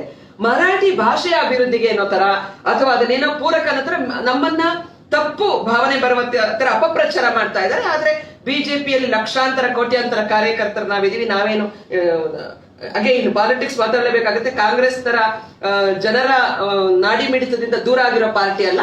ನಮ್ಮಷ್ಟಂತೆ ಕಾರ್ಯಕರ್ತರಾದ್ರಿಂದ ನಾವು ಏನ್ ಹೇಳ್ತೀವಿ ಅದನ್ನ ಮುಟ್ಸೋರಿದ್ದೀವಿ. ಎಷ್ಟೇ ಅಪಪ್ರಚಾರ ಮಾಡಿದ್ರು ಸರಿಯಾಗಿರೋ ಒಂದು ಭಾವನೆಗಳನ್ನ ಮುಟ್ಸೋದಕ್ಕೆ ನಾವು ಸಶಕ್ತರಿದ್ದೀವಿ. ಹಾಗಾಗಿ ತಪ್ಪೇನಿದೆ? ಈಗ ಆ ಜನರಿಗೆ ಇಲ್ಲಿ ತನಕ ಇವ್ರು ಹೇಳಿದ್ರು, ಎಷ್ಟೊಂದು ಮಾಡಿದ್ರಲ್ಲ. 13 ಬಡ್ಜೆಟ್ ಅನ್ನ ಮಂಡಿಸಿದ್ರಲ್ಲ ಸಿದ್ದರಾಮಯ್ಯನವರು. ಯಾರು ನಿಮ್ಮನ್ನ ತಡೆದಿದ್ರು? ನೀವ್ಯಾಕೆ ಇದನ್ನ ಮೊದಲು ಮಾಡ್ಲಿಲ್ಲ? ನೀವ್ಯಾಕೆ ಇದನ್ನ ದೇಶದಲ್ಲಿ ಬ್ರಾಹ್ಮಣರಿಗೆ ನೀವ್ಯಾಕೆ ಮಾಡ್ಲಿಲ್ಲ? ಮರಾಠರದು ನೀವ್ಯಾಕೆ ಮಾಡ್ಲಿಲ್ಲ? ಮತ್ತೆ ಪುಟ್ಟ ಪುಟ್ಟ ಕಮ್ಯುನಿಟಿಗಳಿಗೆಲ್ಲ ನೀವು ಮಾಡಿದಿರಿ. ನಮಗ್ ಖಂಡಿತ ನೀವು ಮಾಡೋ ಒಳ್ಳೆ ಕೆಲಸಗಳಿಗೆ ನಮ್ದು ವಿರೋಧ ಇಲ್ಲ. ಹೌದಾ, ನಮ್ಗೆ ಆಚಾರ ಸಿಕ್ಲಿಲ್ವಾ, ನಾವು ಮಾಡ್ಲಿಲ್ವಾ? ನೋಡಿ, ಅವ್ರು ಮಾಡಿದ್ರು, ಸಂತೋಷ. ಆದ್ರೆ ಇವತ್ತು ಅದರಲ್ಲಿ ಬಡ್ಜೆಟ್ ಬಗ್ಗೆ ನೀವು ತಲೆ ಕೆಡಿಸ್ಕೋಬೇಡಿ. ಬಡ್ಜೆಟ್ ಬಗ್ಗೆ ಪ್ರಯಾರಿಟೀಸ್ ಅಂತ ಇರುತ್ತೆ. ಇವತ್ತು ಊಟ ಮಾಡೋದ್ ಬಿಟ್ಟಿದೀವಾ, ದೋಸೆ ತಿನ್ನೋದ್ ಬಿಟ್ಟಿದೀವಾ, ಅಥವಾ ಆಸ್ಪತ್ರೆಗೆ ಹೋಗೋದ್ ಬಿಡ್ತೀವಾ? ಇದು ನಮಗೆ ದುರ್ಬಲ ವರ್ಗಗಳ ಕಲ್ಯಾಣ ಕಾರ್ಯಕ್ರಮಗಳು ಪ್ರಯಾರಿಟಿ ಇದೆ ಬಿಜೆಪಿಗೆ. ನಾವು ಅದಕ್ಕೆ ಕೊಡಬೇಕಾದ ನಿಧಿಯನ್ನ ಬಡ್ಜೆಟ್ ನಲ್ಲಿ ಕೊಡುವ ಎಲ್ಲ ಪ್ರಯತ್ನವನ್ನ ಮಾಡ್ತಾರೆ. ನಾವು ನುಡಿದಾಗಿದೆ, ನಾವು ಅದರಂತೆ ನಡ್ಕೊಳ್ಳೋರಿದ್ದೀವಿ. ಅದರಿಂದ ನೀವೇನು ಚಿಂತೆನೂ ಮಾಡಬೇಡಿ, ಮತ್ತೆ ಅದರ ಬಗ್ಗೆ ಕಾಳಜಿ, ಆತಂಕ ಪಡುವ ಅವಶ್ಯಕತೆ ಇಲ್ಲ ಅಂತೇಳಿ ಕಾಂಗ್ರೆಸ್ನವ್ರು ನಾನು ಹೇಳಕ್ ಇಷ್ಟಪಡ್ತೀನಿ. ಈಗ ಫೇಸ್ಬುಕ್ ನೋಡ್ತಿರ್ತಕ್ಕಂಥವ್ರು ಅರುಣಾ ಉದಯ್ ಭಾಸ್ಕರ್ ಪ್ರಶ್ನೆ ಕೇಳ್ತಾರೆ. ಚುನಾವಣಾ ನೋಡ್ಬಿಟ್ಟು ನಾನು ಕೇಳ್ತಾ ಇದ್ದೀನಿ, ಚುನಾವಣಾ ಉದ್ದೇಶದ ಅಥವಾ ರಾಜಕೀಯ ಲಾಭದ ಜಾತಿಗೊಂದು ನಿಗಮ ಮಾಡಲಾಗ್ತಾ ಇದೆ. ಇದರಲ್ಲಿ ಜಾತಿಯಲ್ಲಿ ಆರ್ಥಿಕವಾಗಿ ಹಿಂದುಳಿದ ಅಭಿವೃದ್ಧಿಗಾಗಿ ನಿಗಮ ಮಾಡಬೇಕು ಅಂತ ಒತ್ತಾಯ ಆಂಜನೇಯವರು ಅದನ್ನಾಗಲೇ ಹೇಳಿದ್ರು. ಅದು ಅನುಷ್ಠಾನ ಸಾಧ್ಯನಾ ಅಂತ? ಯಾಕೆಂದ್ರೆ ಈಗಾಗಲೇ ಪರಿಶಿಷ್ಟ ಜಾತಿಯಲ್ಲಿ 101, ಹಿಂದುಳಿದ ವರ್ಗದಲ್ಲಿ 200 ರೂಪಾಯಿ ಹೆಚ್ಚು, 100 ಸಾವಿರಾರು ಜಾತಿ, ಎಲ್ಲದಕ್ಕೊಂದು ನಿಗಮ ಮಾಡ್ಕೊಡ್ರಿ. ನೀವು ಎಲ್ಲಿ ಏನ್ ಮಾಡಕ್ಕಾಗ್ತದೆ? ಹಿಂದುಳಿದ ವರ್ಗದ 150 ಜಾತಿ ಅಲ್ಲ, ನಾನು ಹೇಳ್ತೇನೆ ಜಾತಿ ಇದನ್ನ ಹೇಳ್ತೇನೆ. 850 ಜಾತಿಗಳು ಬರ್ತಾವು.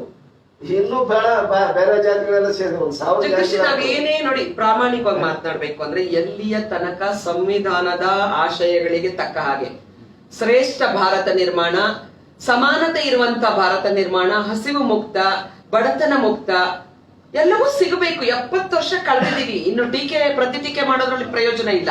ಇದಕ್ಕೆಲ್ಲ ಪರಿಹಾರ ಯಾವಾಗತ್ತೆ ಅಂದ್ರೆ ಉತ್ತಮವಾದ ಭಾರತವನ್ನು ನಿರ್ಮಾಣ ಮಾಡಿದಾಗ. ಆ ಉತ್ತಮವಾದ ಭಾರತದಲ್ಲಿ ಅವನು ಬಡವನಾಗಿ ಇರಬಾರ್ದು. ಈಗ ಅವನು ಎಜುಕೇಟೆಡ್, ಅವನಿಗೆ ಪ್ರತಿಭೆ ಇರುತ್ತೆ, ಅವಕಾಶ ಸಿಗೋದಿಲ್ಲ. ಅವನ ಪ್ರತಿಭೆ ಇರುತ್ತೆ, ಒಬ್ಬ ಕ್ರೀಡಾಪಟುವಾಗುವ ಎಲ್ಲ ಟ್ರೈಬಲ್ ಮಕ್ಕಳಿಗೆ ಇರುತ್ತೆ.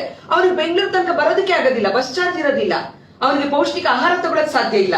ಆದ್ರಿಂದ ಅವರಿಗೆಲ್ಲ ಅಪರ್ಚುನಿಟಿ ಕೊಡ್ತಕ್ಕಂಥ ದೊಡ್ಡ ಜವಾಬ್ದಾರಿ ಎಲ್ಲ ಸರ್ಕಾರಗಳ ಮೇಲೆ ಇರುತ್ತೆ, ಎಲ್ಲ ಮುಖಂಡರ ಮೇಲೆ ಇರುತ್ತೆ. ಆದ್ರಿಂದ ಅಗೈನ್ ಅಂಡ್ ಅಗೈನ್ ನಾನು ಮತ್ತೆ ಹೇಳ್ತೀನಿ, ದಯವಿಟ್ಟು ಬಡತನಕ್ಕೆ ಹಿಂದುಳಿದ ಒಂದು ಸ್ಥಿತಿಗೆ ಜಾತಿ ಅಂಟಾಕ್ಬೇಡಿ.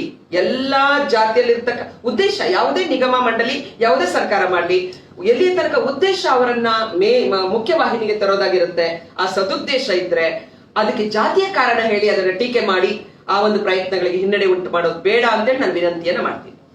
ದಾಸನೂರ್ ಕೂಸಣ್ಣ ಅವರು ಒಂದು ಪ್ರಶ್ನೆ ಕೇಳಿದ್ರು. ಆಂಜನೇಯ ಅವರು ಸಮಾಜೀಕರಣ ಸಚಿವರ ಕೆಲಸ ಮಾಡಿದವರು, ಅವರಿಗೆ ಉತ್ತರ ಕೊಡೋ ಸೂಕ್ತ ಅನಿಸುತ್ತೆ. ಯಾವುದೇ ಮಂಡಳಿ ಮಾಡಿದ್ರು ಕೂಡ ಸಂಬಂಧಪಟ್ಟ ಇಲಾಖೆಯಿಂದ ಹಣ ನೀಡಬೇಕು, ಪ್ರತ್ಯೇಕ ಹಣವನ್ನ ಬೇರೆ ರೀತಿಯಲ್ಲಿ ಕೊಡಕ್ ಬರುತ್ತೆ. ಹೆಂಗೆ ಈ ತರ ನಿಗಮ ಮಾಡ್ತಾ ಹೋದ್ರೆ ಕೊಡಕ್ ಆಗತ್ತೆ? ಅವಕಾಶ ಇದೆಯಾ ಕಾನೂನು ಪರಿಮಿತಿಯಲ್ಲಿ? ಇನ್ನು 17,000 ಕೋಟಿ 20,000 ಕೋಟಿ ಏನು ಪರಿಶಿಷ್ಟ ಜಾತಿಯವರಿಗೆ ಏನ್ ಕೊಡ್ತಿರಲ್ಲ, ಅದ್ರಲ್ಲಿ ಕೊಡಕ್ ಬರೋದಿಲ್ಲ, ಡೈವರ್ಟ್ ಮಾಡೋದಿಲ್ಲ. ಹೆಂಗೆ ಹೊಂದಿಸಬಹುದು? ಈಗ ನಾವು SCP TSP ಅಂತಕ್ಕಂಥ ಒಂದು ಕಾಯ್ದೆನ ತಂದಿದ್ವಿ. ನಾವು ತಂದು ಒಂದು 6,000 ಕೋಟಿ ಇತ್ತು ಅಷ್ಟೇ, 6,000 ಕೋಟಿ ಇತ್ತು SC STಗಳಿಗೆ. 30,000 ಕೋಟಿ ಇವತ್ತಿದೆ ಆಗ್ತಾ ಇರೋದು. ನಮ್ಗೆ 24% ನಮ್ಮ ಜನಸಂಖ್ಯೆ ಇದೆಯಲ್ಲ, ನಮ್ಮ ಜನಸಂಖ್ಯೆಗೆ ಅನುಗುಣವಾಗಿ ನಾವು ಪ್ರತ್ಯೇಕವಾಗಿ ಹಣನ ಮೀಸಲಿಡತಕ್ಕಂಥ ಒಂದು ಕ್ರಾಂತಿಕಾರಕವಾದಂತ ಕಾಯ್ದೆನ ನಾನೇ ಅದನ್ನ ನಿಗಮಕ್ಕೆ ಕೊಡಕ್ ಆಗೋದಿಲ್ವಲ್ಲ, ಹೆಂಗೆ ಅಂತ? ಇಲ್ಲ, ಮಾಡಬಹುದು. ಆ ಹಣನ ನಮ್ಮ ನಿಗಮ ಈ ನಿಮಗೆಲ್ಲ SC STಗಳಿಗೆ ಕೊಡ್ಬೋದು ಅಷ್ಟೇ, ಬೇರೆ ಕಡೆಗೆ ಕೊಡಕ್ ಬರ್ತದೆ, ಕೊಡಕ್ ಬರಲ್ಲ. ಅಲ್ಲದೆ ಅರ್ಧ ಕರ್ನಾಟಕ ಮುಳುಗೋಗಿದೆ. ಏನು ಭರ್ಜರಿ ಮಳೆ ಬಿದ್ದು ಬೀದಿಯಲ್ಲಿದ್ದಾರೆ, ಅವ್ನ ಮನೆ ಕಟ್ಕೊಡಕ್ಕೆ ಆಗ್ತಾ ಇಲ್ಲ ಸರ್ಕಾರಕ್ಕೆ. ಅವ್ನ ನಿರಾಶ್ರಿತರಿಗೆ ಗಂಜಿ ಮಾಡಿಕೊಡಕ್ ಆಗ್ತಾ ಇಲ್ಲ. ಈ ಕರೋನಾ ಅಂತಕ್ಕಂಥ ಮಹಾಮಾರಿ ಬಂದ್ಬಿಟ್ಟು ಜನ ಪರದಾಡ್ತಾ ಇದ್ದಾರೆ. ಆಸ್ಪತ್ರೆ ಹತ್ರ ಬೆಡ್ ಸಿಗಲ್ಲ, ಬಡವರಂತೂ ಬೇರೆ ಬೇರೆ ಕಾಯಿಲೆ ಇರೋದೆಲ್ಲ ಫುಟ್ಪಾತ್ ಮೇಲೆ ಅಲ್ಲೇನೆ ಪಾಪ ಹೆರಿಗೆ ಆಗ್ತಾ ಇದಾರೆ, ನೋಡಿದ್ರಿ ನೀವು. ಆಮೇಲೆ ಇದು ಅಂತ್ಯೋದಯದಲ್ಲಿ ನಾನು ಪೇಪರ್ ಮೇಲೆ ಓದಿದೆ, ಅಂತ್ಯೋದಯದ ಕೊಡಬೇಕಂತ ಅತ್ಯಂತ ಕಡು ಬಡವರು ಅವ್ರು ಸತ್ರೆ ನಾವು ಅಂತ್ಯ ಸಂಸ್ಕಾರಕ್ಕೆ ದುಡ್ಡು ಕೊಡ್ತೀವಿ, ಅದಕ್ಕೆ ದುಡ್ಡೇ ಕೊಟ್ಟಿಲ್ಲ ಅಂತಕ್ಕಂಥ ಒಂದು ಟೀಕೆನೂ ಕೂಡ ಬಂದಿತ್ತು. ಇಲ್ಲಿ ಏನಾಗಿದೆ ಅಂತಂದ್ರೆ, ಜಾತಿಗೊಂದು ನಿಗಮ, ಈಗಾಗಲೇ ಜಾತಿಗೊಂದು ಮಶಾನ ಅಂತೂ ಇದೆ, ಜಾತಿಗೊಂದು ಮಶಾನಗಳು ಇದಾವೆ, ಈ ಜಾತಿಗೊಂದು ಅಭಿವೃದ್ಧಿ ನಿಗಮ ನಾವು ಮಾಡ್ರಿ. ಅದನ್ನ ವೈಜ್ಞಾನಿಕವಾಗಿ ಅಧ್ಯಯನ ಮಾಡಿ ಅದಕ್ಕೆ ಬೇಕಾಗಿರ್ತಕ್ಕಂಥ ಪೂರಕವಾದಂತ ಆರ್ಥಿಕ ಸಂಪನ್ಮೂಲಗಳನ್ನ ಕಾಯ್ದಿರಿಸಿಕೊಂಡು ಹೇಗೆ ಮಾಡ್ಬೇಕನ್ನೋ ತಜ್ಞರನ್ನ, ಆರ್ಥಿಕ ತಜ್ಞರನ್ನ, ಸಮಾಜ ಸುಧಾರಕರನ್ನ ಕರೆದು ಮಾತನಾಡಿ ಅದು ಒಂದು ಅಧ್ಯಯನ ಆಗಿ ಬಂದು ಅದು ನಿಗಮಗಳು ಅನುಷ್ಠಾನಕ್ಕೆ ಬಂದ್ರೆ ಇದಾಗುತ್ತೆ ಅಷ್ಟೇ. ನಮ್ದು ಇನ್ನೇನಿಲ್ಲ. ಈಗ ಅವ್ರು ಮಾಡಿದರೆ ಈಗ ನಾವು ಬೇಡ ಅನ್ನಕ್ಕಾಗುತ್ತಾ? ಆಗ್ತದೆ, ಯಾರು ಮಾಡಕ್ಕೆ? ಯಾಕಂದ್ರೆ ನಾವು ಒಂದು ರಾಜಕೀಯ ಪಕ್ಷದ ಒಬ್ಬ ಪ್ರತಿನಿಧಿಯಾಗಿ ನಮ್ಮ ಪಕ್ಷ ಅದನ್ನು ಸ್ವಾಗತ ಮಾಡಿದ್ದೀವಿ. ಈಗ ನಾನು ಅದನ್ನು ಇದು ಮಾಡೋಕ್ಕಾಗಲ್ಲ ಏನಲ್ಲ. ಅದರಿಂದ ನಾನು ಹೇಳಿದ್ನಲ್ಲ, ನಿಗಮಗಳಿಂದ ಏನೇನು ಅನಾಹುತಗಳಾಗಲಿಕ್ಕೆ ಸಾಧ್ಯ ಅನ್ನೋದನ್ನ 75-76 SC ST ಡೆವಲಪ್ಮೆಂಟ್ ಕಾರ್ಪೊರೇಷನ್ ಆಗಿ ಎಷ್ಟಾದ್ರು ಇವಾಗ 6 ಆಗೋದ್ರಲ್ಲಿ ಇದರಲ್ಲೂ ಕೂಡ ಹಾಗೆ ಆಗುತ್ತೆ. ಕೇಳ್ತಾರೆ. ಈಗಾಗಲೇ ಅವ್ರು ಹೇಳ್ತಾರೆ ಪಂಚಮಶಾಲೆಯವ್ರನ್ನ 2A ಸೇರಿಸಿ ನೋಡಿ. ನೀವು ಹೇಳಿದ್ರೆ ಧರ್ಮನ ಇದಾಯ್ತು ಅಂತ ಅಕ್ಕ ಹೇಳಿದ್ರು, ಸಿಸ್ಟರ್ ಧರ್ಮದ ಪ್ರಶ್ನೆ ಮುಂದಕ್ಕೆ ಹೋಗೋಣ. ಈಗ ಅವರು ವೀರಶೈವ ಲಿಂಗಾಯತ ಸಂಬಂಧಪಟ್ಟಂಗೆ ಒಂದು ಪ್ರಶ್ನೆ. ಈಗ ವೀರಶೈವ ಲಿಂಗಾಯತರು ಜಾತಿಯಿಂದ ಅವಮಾನಕ್ಕೊಳಗಾದಂತವರಲ್ಲ, ಆರ್ಥಿಕವಾಗಿ ಅವ್ರು ಹಿಂದುಳಿದಿರ್ತಕ್ಕಂಥದ್ದು ಒಪ್ಕೊಳ್ತೇನೆ ನಾನು. ಆದ್ರೆ ದಲಿತರು ಅಥವಾ ಬೇರೆ ಸಮುದಾಯಗಳು, ಹಿಂದುಳಿದ ಸಮುದಾಯಗಳಿದಾವಲ್ಲ, ಅಥವಾ ಕೊರ್ಚರು, ಕೊರಮರು, ಈ ತರದಲ್ಲಿ ಜಾತಿಯ ದೌರ್ಜನ್ಯ ವೀರಶೈವರಿಗೆ ಕೊಟ್ಟಿದ್ದಾರೆ ಯಡಿಯೂರಪ್ಪನವರು ಔದಾರ್ಯದಿಂದ. ವೀರಶೈವ ಲಿಂಗಾಯತರು ಕೂಡ ಹಿಂದಿನ ರಾಜಕಾರಣಗಳು ಬೇರೆ. ಇದು ಆಗ್ತಿದ್ದಂಗೆ ಈಗ ಒಂದು ಪ್ರಶ್ನೆ ಎದ್ದಿದೆ, ಒಕ್ಕಲಿಗರಿಗೂ ನಿಗಮ ಮಾಡಿ ಏನ್ ಹೇಳ್ತೀವಿ? ಜಗದೀಶ್, ಕೇಳೋದ್ರಲ್ಲಿ ಏನು ತಪ್ಪಿಲ್ಲ, ಆದ್ರೆ ಕೇಳ್ಬೇಕಾದ್ರೆ ಒಂದಷ್ಟು ಪಾಯಿಂಟ್ಸ್ ಅನ್ನ ಮಂಡಿಸ್ತಾರೆ, ಅಂಶಗಳನ್ನ ಮಂಡಿಸ್ತಾರೆ. ಈಗ ವೀರಶೈವ ಲಿಂಗಾಯತರ ತಕ್ಷಣ ಸಮಾಜದಲ್ಲಿ ಮೇಲ್ವರ್ಗದಲ್ಲಿದ್ದಾರೆ, ಗೌರವಕ್ಕೆ ಒಳಪಡುವಂತಹ ಒಂದು ಡಾಮಿನೆನ್ಸ್ ಇರ್ತಕ್ಕಂಥದ್ದು ಒಂದು ಸಾಧಾರಣವಾದ ನಂಬಿಕೆಗಳಿದ್ದಾವೆ, ಆ ತರ ಭಾವನೆ ಇದೆ.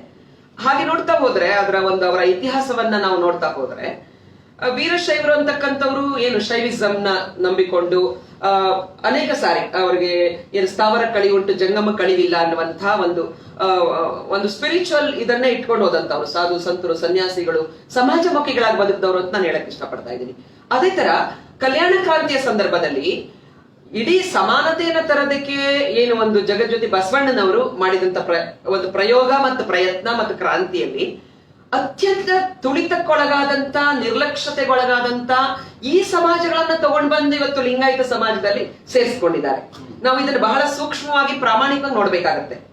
ಇವತ್ತು ಕೇಳ್ತಿರ್ಬೇಕಾದ್ರೆ ಆ ಸಮಾಜಗಳಿಗೆ ಅದರ ಒಂದು ಲಾಭ ಸಿಗ್ತಕ್ಕಂಥದ್ದು ಯಾಕಾಗ್ಬಾರ್ದು?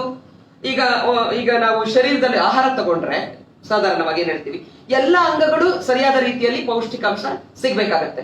ಇಲ್ಲ ಹೃದಯ ಮಾತ್ರ ಇಂಪಾರ್ಟೆಂಟ್, ಹೃದಯ ಬಡಿತ ನಿಂತೋದ್ರೆ ಹೃದಯನೇ ಹೆಚ್ಚು ತಗೊಂಡ್ರೆ ಅಥವಾ ಬ್ರೈನೇ ಮುಖ್ಯ ಅಂತಾದ್ರೆ ಹಂಗಾಗೋದಿಲ್ಲ. ಪುಟ್ಟ ಪುಟ್ಟ ಅಂಗಗಳು ಎಷ್ಟು ಮುಖ್ಯನೋ ಹಾಗೇನೆ ಸಮಾಜದ ಪ್ರತಿಯೊಂದು, ಈಗ ವಿಶ್ವಕರ್ಮದ ಬಗ್ಗೆ ಮಾತನಾಡಿದ್ವಿ. ಇಡೀ ನಮ್ಮ ಈ ಲೋಕವನ್ನ, ಇಷ್ಟು ಸುಂದರವಾದ ಲೋಕವನ್ನ ನಿರ್ಮಾಣ ಮಾಡ್ತಕ್ಕಂಥ ವಿಶ್ವಕರ್ಮ ಇವತ್ತು ಆ ಕಸಬುಗಳು ಉಳಿತಾ ಇದಾವ? ಇವತ್ತು ನಮ್ಮ ಮಕ್ಕಳು ಅದನ್ನ ಅಪ್ಕೊಳ್ಳುವಂತ ಸ್ಥಿತಿ ಇದೆಯಾ? ಲಾಭದಾಯಕವಾಗಿದೆಯಾ? ಆಕರ್ಷಣೀಯವಾಗಿದೆಯಾ? ನಿರುದ್ಯೋಗ, ಅಂಜನೇಯ ಸರ್ ಅವ್ರಿಗೆ ಹೇಳ್ತಾ ಇದ್ರು, ಬಿಹಾರಲ್ಲಿ ನೀವು ಹೇಳಿದ್ರಿ, ನಾವು ಹೇಳಿದ್ವಿ, ನೀವು ಹೇಳಿದ್ವಿ, ನಂಬ್ತಕ್ಕಂಥ ಜನರಿಗೆ ಬಿಟ್ಟಿದ್ದು. ನಿರುದ್ಯೋಗ ಸಮಸ್ಯೆಯನ್ನ ದೊಡ್ಡದ್ ಮಾಡಿ ನೀವು ಹೇಳಿದ್ರಿ, ನಿಮಗ್ ಲಾಭ ಸಿಕ್ತು, ಸಿಕ್ಕಲ್ಲ ಅಂತ ಹೇಳಿಲ್ಲ. ಕಾಂಗ್ರೆಸ್ ಸಿಗದೆ ಹೋಗ್ಬೋದು. ಕಾಂಗ್ರೆಸ್ ಜೊತೆಯಲ್ಲಿ ಇದ್ದಂತ ಮಹಾಗಠಬಂಧನ್ ಏನು ತೇಜಸ್ವಿ ಮುನ್ನಡೆಸಿದ್ರು ಬಿಹಾರಲ್ಲಿ, ಯಾಕಂದ್ರೆ ಜಾತಿಯ ಅತ್ಯಂತ ಹಿಂದುಳಿದ ವರ್ಗಗಳ ಒಂದು ಉತ್ತುಂಗ ಒಂದು ರಾಜಕಾರಣ ನಡೀತಕ್ಕಂಥದ್ದು ಆ ಭಾಗಗಳಲ್ಲಾದ್ರಿಂದ ಜನ ಅದಕ್ಕೆ ಬೆಲೆ ಕೊಡ್ಲಿಲ್ಲ ಅಂತ ನಾನು ಹೇಳೋದಿಲ್ಲ. ಬಸವ ಕಲ್ಯಾಣ ಆಗ್ಲಿ, ಮಸ್ಕಿ ಆಗ್ಲಿ ಅಥವಾ ಶಿರಾ ಆಗಿರ್ಲಿ, ನಾವ್ ಹೇಳ್ಬಿಟ್ ಮಾತ್ರಕ್ಕೆ ಜನ ನಂಬುವಂತ ಸ್ಥಿತಿ ಇಲ್ಲ. ಇವತ್ತು ತಾವು ಈ ಕಾರ್ಯಕ್ರಮಗಳು ಸೋಷಿಯಲ್ ಮೀಡಿಯಾ ಇದೆ, ಪ್ರಿಂಟ್ ಮೀಡಿಯಾ ಇದೆ, ಟಿವಿಗಳಿದಾವೆ, ಮತ್ತೆ ಜನತೆ ಕೂಡ ಪೊಲಿಟಿಕಲ್ ಪಾರ್ಟೀಸ್ ನೀವು ಮಾಡಿದಾಗ್ಲೂ ಕೂಡ ಇಷ್ಟು ನಿಗಮಗಳು ಮಾಡಿದ್ರಲ್ಲ, ನಾವು ಇದೇ ಸಂಶಯವನ್ನ, ಶಂಕೆಯನ್ನ ವ್ಯಕ್ತಪಡಿಸಿದ್ವಿ. ಸಿದ್ದರಾಮಯ್ಯನವರು ಇಷ್ಟೆಲ್ಲ ಮಾಡ್ಬಿಟ್ಟಿದ್ದಾರೆ, ಕಾಂಗ್ರೆಸ್ ಸರ್ಕಾರ ಮಾಡಿದೆ, ಎಲ್ಲಿದೆ ನಿಧಿ ಎನ್ನುವ ಪ್ರಶ್ನೆ ನಾವು ಕೇಳಿದ್ವಿ. ಪ್ರಾಮಾಣಿಕ ನಾನು ಹೇಳ್ತಾ ಇದ್ದೀನಿ. ಆವಾಗ ನೀವೊಂದು ಸಮಜಾಯಿಷಿ ಕೊಟ್ಟಿದ್ರಲ್ಲ, ನೀವು ಸಮಜಾಯಿಷಿ ಕೊಟ್ಟಿದ್ದನ್ನ ನಾವು ಒಪ್ಕೊಂಡ್ವಲ್ಲ, ಗೌರವಿಸಿದ್ವಲ್ಲ. ಇವತ್ತು ನಾವು ಮಾಡಿದ್ದೀವಿ, ನೀವು ಪ್ರಶ್ನೆ ಕೇಳಕ್ ಹಕ್ಕಿದೆ. ನೀವು ಕೇಳಿದ ಪ್ರಶ್ನೆಗಳಿಗೆ ನಾವು ಸಮಜಾಯಿಷಿ ಕೊಟ್ಟಿದ್ದೀವಿ. ಕಾದು ನೋಡೋಣ. ನಮ್ಮಿಬ್ಬರ ಉದ್ದೇಶ ಪ್ರತಿಪಕ್ಷವಾದ ಮಾತ್ರಕ್ಕೆ ಎಲ್ಲದನ್ನೂ ವಿರೋಧ ಮಾಡ್ಬೇಕು ಅಂತೇನಿಲ್ಲ. ಒಂದು ನ್ಯಾಷನಲ್ ಪಾರ್ಟಿಯಾಗಿ ನಿಮ್ ಸಂಖ್ಯೆ ಇಷ್ಟೇ ಇರಲಿ, ಒಂದು ನ್ಯಾಷನಲ್ ಪಾರ್ಟಿಯಾಗಿ ಬೇರೆ ಪಾರ್ಟಿಗಳಿಗಿಂತ ನೀವು ನ್ಯಾಷನಲಿಸಂ ಅನ್ನೋದು ಒಂದು ರಾಷ್ಟ್ರೀಯ ದೃಷ್ಟಿಕೋನದಿಂದ ನೋಡ್ಬೇಕಾಗತ್ತೆ. ಹಾಗಾಗಿ ಯಡಿಯೂರಪ್ಪನವರಂತ ಒಬ್ಬ ಅನುಭವಿ ಮತ್ತು ಬದ್ಧತೆ ಇರ್ತಕ್ಕಂಥ ಮುಖ್ಯಮಂತ್ರಿಗಳು ಮತ್ತು ಒಂದು ಬಿಜೆಪಿ ಒಂದು ನ್ಯಾಷನಲ್ ಪಾರ್ಟಿ ತೆಗೆದುಕೊಂಡಿರ್ತಕ್ಕಂಥ ಈ ತೀರ್ಮಾನಗಳಿಗೆ ಖಂಡಿತ ನೀವು ವಿಶ್ವಾಸ ಇಡಿ, ಸಹಕಾರ ಕೊಡಿ. ನಾವು ನೀವು ಸೇರಿನೇ ಮಾಡೋಣ. ನಿಮ್ಗೆ ಭಗವಂತ ನಿಮ್ಗೆ ಅವಕಾಶ ಕೊಟ್ಟಾಗ ನೀವು ಅದನ್ನ ಮಾಡಿ, ನಾವು ಸಹಕಾರ ಕೊಡ್ತೀವಿ. ಪೊಲಿಟಿಕಲ್ ಡಿಫರೆನ್ಸಸ್ ಬೇರೆ, ಪೊಲಿಟಿಕಲ್ ಅಟ್ಯಾಕ್ಸ್ ಬೇರೆ, ಬಟ್ ಅಭಿವೃದ್ಧಿಯ ವಿಚಾರ, ವಿಶೇಷವಾಗಿ ಹಿಂದುಳಿದ ವರ್ಗಗಳು, ದೀನದಲಿತ ವರ್ಗಗಳ ವಿಚಾರ ಬಂದಾಗ ಕೊರತೆಗಳಿದ್ರೆ ಹೇಳಿ. ಬಿಜೆಪಿ ಅಡಮೆಂಟ್ ಪಾರ್ಟಿ ಅಲ್ಲ. ಇವತ್ತು ಆಂಜನೇಯ ಅವ್ರು ಏನಾದ್ರು ಒಂದು ಒಳ್ಳೆಯ ಅಂಶವನ್ನ ಅಥವಾ ಜಗದೀಶ್ ಅವರು ಹೇಳಿದ್ರೆ ಈ ಕಾರ್ಯಕ್ರಮ ನೋಡುವಂತ ನನ್ನ ಪಕ್ಷದಲ್ಲಿ ಅದನ್ನ ನೋಟ್ ಮಾಡ್ಕೊಳ್ತಾರೆ, ನಾವು ಅಳವಡಿಸ್ಕೊಳ್ತೀವಿ. ಬಿಜೆಪಿಯ ಒಂದು ಇನ್ಕ್ಲೂಸಿವ್ ಇದೇನಿದೆ ಅದು ಇವತ್ತು ಸ್ಟ್ರೆಂತ್ ಆರ್ಗನೈಸೇಷನ್ ಆಗಿರ್ಲಿ, ಗವರ್ಮೆಂಟ್ ಆಗಿರ್ಲಿ, ಆ ಸೂಕ್ಷ್ಮತೆಗಳನ್ನು ಕಳ್ಕೊಂಡ್ರೆ ಯಾವುದೇ ಪೊಲಿಟಿಕಲ್ ಪಾರ್ಟಿ ನಾವು ಏನೇನೇಟ್ ಆಗ್ತೀವಿ, ಪ್ರತ್ಯೇಕ ಪಡ್ತೀವಿ. ಸೊ ಹಾಗಾಗಿ ಐ ಥಿಂಕ್ ಬಿಜೆಪಿ ಆ ಕಾರಣಕ್ಕಾಗಿನೇ ಇವತ್ತು ಸ್ವಲ್ಪ ಒಂದು ರಾಜಕೀಯ ಸ್ಥಿರತೆಯನ್ನ, ಸದೃಢತೆಯನ್ನ ಕಾಣ್ತಾ ಇದೆ ಅಂತ ನಾನು ಒಂದು ವಿಶ್ಲೇಷಣೆ ಮಾಡಕ್ಕೆ ಇಷ್ಟಪಡ್ತೀನಿ. ಕಲ್ಯಾಣ ಕ್ರಾಂತಿ ಉಲ್ಲೇಖ ಮಾಡೋದಕ್ಕೆ ನಾನು ಪ್ರಸ್ತಾಪ ಮಾಡ್ಕೊಂಡು ಹೋಗ್ತೀನಿ. ಕಲ್ಯಾಣ ಕ್ರಾಂತಿ ಆಗಿದ್ದು 12ನೇ ಶತಮಾನದಲ್ಲಿ ಎಲ್ಲ ಕಾಯಕ ಜೀವಿಗಳನ್ನು ನಾವು ಕೂಡಿಸಿ, ಅದರಲ್ಲಿ ಹಡಪದ ಇರ್ಬೋದು, ಮಡಿವಾಳ ಇರ್ಬೋದು, ಅಂಬೇಡ್ಕರ್ ಇರ್ಬೋದು, ಸೂಳೆ ಸಂಕವನಂತಹ ಕವಯಿತ್ರಿ ಕೂಡ ಬಂದರು, ಅಥವಾ ಸಂಬೋಳಿ ನಾಗಿದೇವ, ಈ ತರದ ಅನೇಕ ಅದ್ಭುತ ಮಾಡಿ ಒಗ್ಗೂಡಿಸಿರು ಬಸವಣ್ಣನವರು ಮತ್ತು ಆಲ್ಮಕ್ಕಳು. ಆದ್ರೆ ಇವತ್ತು ಅದನ್ನ ಒಡೆಯುವ ಕೆಲಸ ಅಂದ್ರೆ ನೀವು ಸರ್ಕಾರ ಮಾಡಿದೆ, ನಿಮ್ ಸರ್ಕಾರ ಮಾಡಿದೆ ಅಂತ ಹೇಳ್ತಾ ಇಲ್ಲ. ಯಾವ ಒಂದು ಕಾಯಕ ಜೀವನ ಚಳುವಳಿ ಒಗ್ಗೂಡಿ ಒಂದು ವೀರಶೈವ ಲಿಂಗಾಯತ ಅಂತಾಗಿತ್ತು, ಅದನ್ನು ಒಡೆಯುವ ಕೆಲಸವನ್ನ ಮಾಡುತ್ತಾ ಇರುವಂತದ್ದು ಅಪಾಯಕಾರಿ ಅಲ್ವಾ? ಜಗದೀಶ್, ಅಗೈನ್ ದೃಷ್ಟಿಕೋನದ ಸಮಸ್ಯೆ. ಏನ್ ದೃಷ್ಟಿಕೋನ? ಈಗ ತಾವೇ ಹೇಳ್ತಾ ಇದ್ದೀರಿ, ಈ ಸಮಾಜಗಳನ್ನೆಲ್ಲ ಸೇರಿಸ್ಕೊಂಡಿದ್ದೆ ಒಂದು ದೊಡ್ಡ ಒಂದು ಕ್ರಾಂತಿ, ಅದನ್ನ ಮಾಡಿದ್ರು. ಇವತ್ತಿನ ತನಕ ಈಗ ಮೀಸಲಾತಿ ನಾವು ಯಾಕೆ ಹೇಳಿದ್ರು? Bharat Ratna doctor B.R. Ambedkar G ಅವರು ಮೀಸಲಾತಿಯನ್ನ ಕೊಡಬೇಕು ಅಂತ ಯಾಕೆ ಹೇಳಿದ್ರು ಅಂತ ಹೇಳಿದ್ರೆ, ಮುಖ್ಯವಾಹಿನಿಯಲ್ಲಿ ನಿಮ್ಮ ಸಮಾನಕ್ಕೆ ಓಡೋದಕ್ಕೆ ಸಾಧ್ಯ ಇಲ್ಲ, ದುರ್ಬಲ ಒಂದು ದೀನ ದಲಿತ ಅತ್ಯಂತ ಕಡು ಕಷ್ಟದಲ್ಲಿರ್ತಕ್ಕಂಥವ್ರಿಗೆ, ಹಾಗಾಗಿ ಅವರಿಗೆ ಕೊಡಬೇಕು ಅಂತ ಹೇಳಿದ್ರು.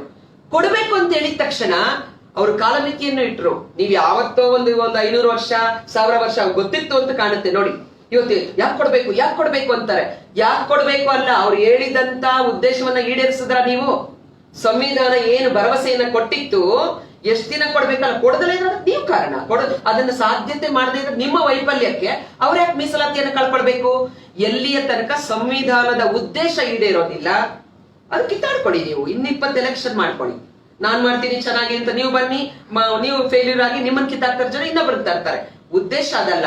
ಒಟ್ಟಾರೆ ಸಂವಿಧಾನದ ಉದ್ದೇಶ ನೋಡಿ, ಮೀಸಲಾತಿ ಕಾರಣನೇ ಇಟ್ಕೊಂಡು ನಿಕೃಷ್ಟವಾಗಿ ನೋಡ್ತಕ್ಕಂಥದ್ದು, ಅಪಮಾನ ಮಾಡ್ತಕ್ಕಂಥದ್ದು, ಅವರನ್ನ ತೇಜೋವಧೆ ಮಾಡ್ತಕ್ಕಂಥದ್ದು ಬಹಳ ನೋವು ತರ್ತಕ್ಕಂಥ ವಿಚಾರ. ಅದಕ್ಕಿಂತ ಮುಖ್ಯ ನಾವೆಲ್ಲರೂ ಕೂಡ ಆ ವರ್ಗಗಳಿಗೆ ಅಲ್ಲಿಯ ತನಕ ತಾವೇನ್ ಹೇಳಿದ್ದೀರಿ ಅದು ಬೇಗ ಸಾಧನೆ ಮಾಡೋಣ. ಬೇಗ ಅವನೇ ಹೇಳ್ಬೇಕು, ನನಗೆ ಬ್ಯಾಡ್ರಿ ಮೀಸಲಾತಿ, ನನಗೆ 3 ಹೊತ್ತು ಅನ್ನಕ್ಕಿದೆ, ಒಂದು ವಸ್ತ್ರ ಇದೆ, ನನ್ನ ಮಕ್ಕಳಿಗೆ ಒಂದು ಜೀವನ ಇದೆ, ನನಗೆ ಬೇಡ ಮೀಸಲಾತಿ ಅಂತ ಹೇಳುವ ಆತ್ಮವಿಶ್ವಾಸ, ಒಂದು ಸ್ವಾಭಿಮಾನ, ಒಂದು ಆರ್ಥಿಕ ಸದೃಢತೆ, ಅದನ್ನ ದಯಮಾಡಿಸುವಂತ ಕೆಲಸ ಯಾವುದೇ ಸರ್ಕಾರದ ಮೇಲೆ ಇರುತ್ತೆ. ಹಾಗಾಗಿ ಪ್ರತಿಪಕ್ಷದಲ್ಲಿ ಕೂತಾಗಲೂ ಕೂಡ ಅದಕ್ಕೆ ಚಾಟಿಲ್ ಹೊಡೆಯೋ ಕೆಲಸಕ್ಕೆ ನಾವು ಕೂರಿಸ್ತಕ್ಕಂಥದ್ದು. ಅವ್ರಿಗೇನ್ ಪಾತ್ರ ಇಲ್ಲ ಅಂತಲ್ಲ. ಬಿಲ್லுಗಳನ್ನು ಬೀಳಿಸ್ತೀರಾ, ನಮ್ಮನ್ನ ಅಧಿಕಾರದಿಂದ ಸ್ಥಾನ ಪಲ್ಲಟ ಮಾಡೋ ಶಕ್ತಿ ಇರುತ್ತೆ, ಹೋರಾಟ ಮಾಡ್ತೀರಾ, ನಮ್ಮನ್ನ ಕೂತ್ಕೊಳ್ಳಕ್ ಬಿಡೋದಿಲ್ಲ. ಅಂದ್ರೆ ಒಂದು ಕ್ರಿಯಾಶೀಲ ಪ್ರತಿಪಕ್ಷ, ಪ್ರಜ್ಞಾವಂತ ಪ್ರತಿಪಕ್ಷ ಮತ್ತು ಹಾಗೆ ಸೂಕ್ಷ್ಮ ಸಂವೇದನೆ ಇರ್ತಕ್ಕಂಥ ಆಡಳಿತ ಪಕ್ಷ ಎರಡು ಜೊತೆಯಾಗಿ ಹೋದಾಗ ಮಾತ್ರ ಇದಕ್ಕೊಂದು ವೇಗ ಕೊಡೋದಕ್ಕೆ ಸಾಧ್ಯ ಇದೆ. ಹಾಗಾಗಿ ಅವರ ಹಕ್ಕಿದೆ. ನನಗೆ ಖುಷಿ ಇದೆ, ಸಣ್ಣ ಸಮಾಜಗಳ ಬಗ್ಗೆ ಸಂವೇದನೆ ವ್ಯಕ್ತಪಡಿಸಿ ಅಂದ್ರೆ ನೀವ್ ಇನ್ನೊಂದು ಪ್ರಶ್ನೆ ಕೇಳಿದ್ರಿ, ಮರಾಠ ಯಾರು ಕೇಳಿದ್ರು? 2 ರೀತಿ ಇದೆ. ಈಗ ಮೀನಾ ಗುಜ್ಜರ್ಸು ಪ್ರತಿಭಟನೆ ಮಾಡ್ತಾರೆ ನಾರ್ತ್ ಅಲ್ಲಿ, ರೈಲ್ ಅಡಿ ಮೇಲೆ ಮಲ್ಕೊಂಡು ಇನ್ನು ರೈಲನ್ನು ನಿಲ್ಲಿಸಲೇಬೇಕು ಅಂದ್ರೆ ವೈಲೆಂಟ್ ಪ್ರತಿಭಟನೆಗಳು.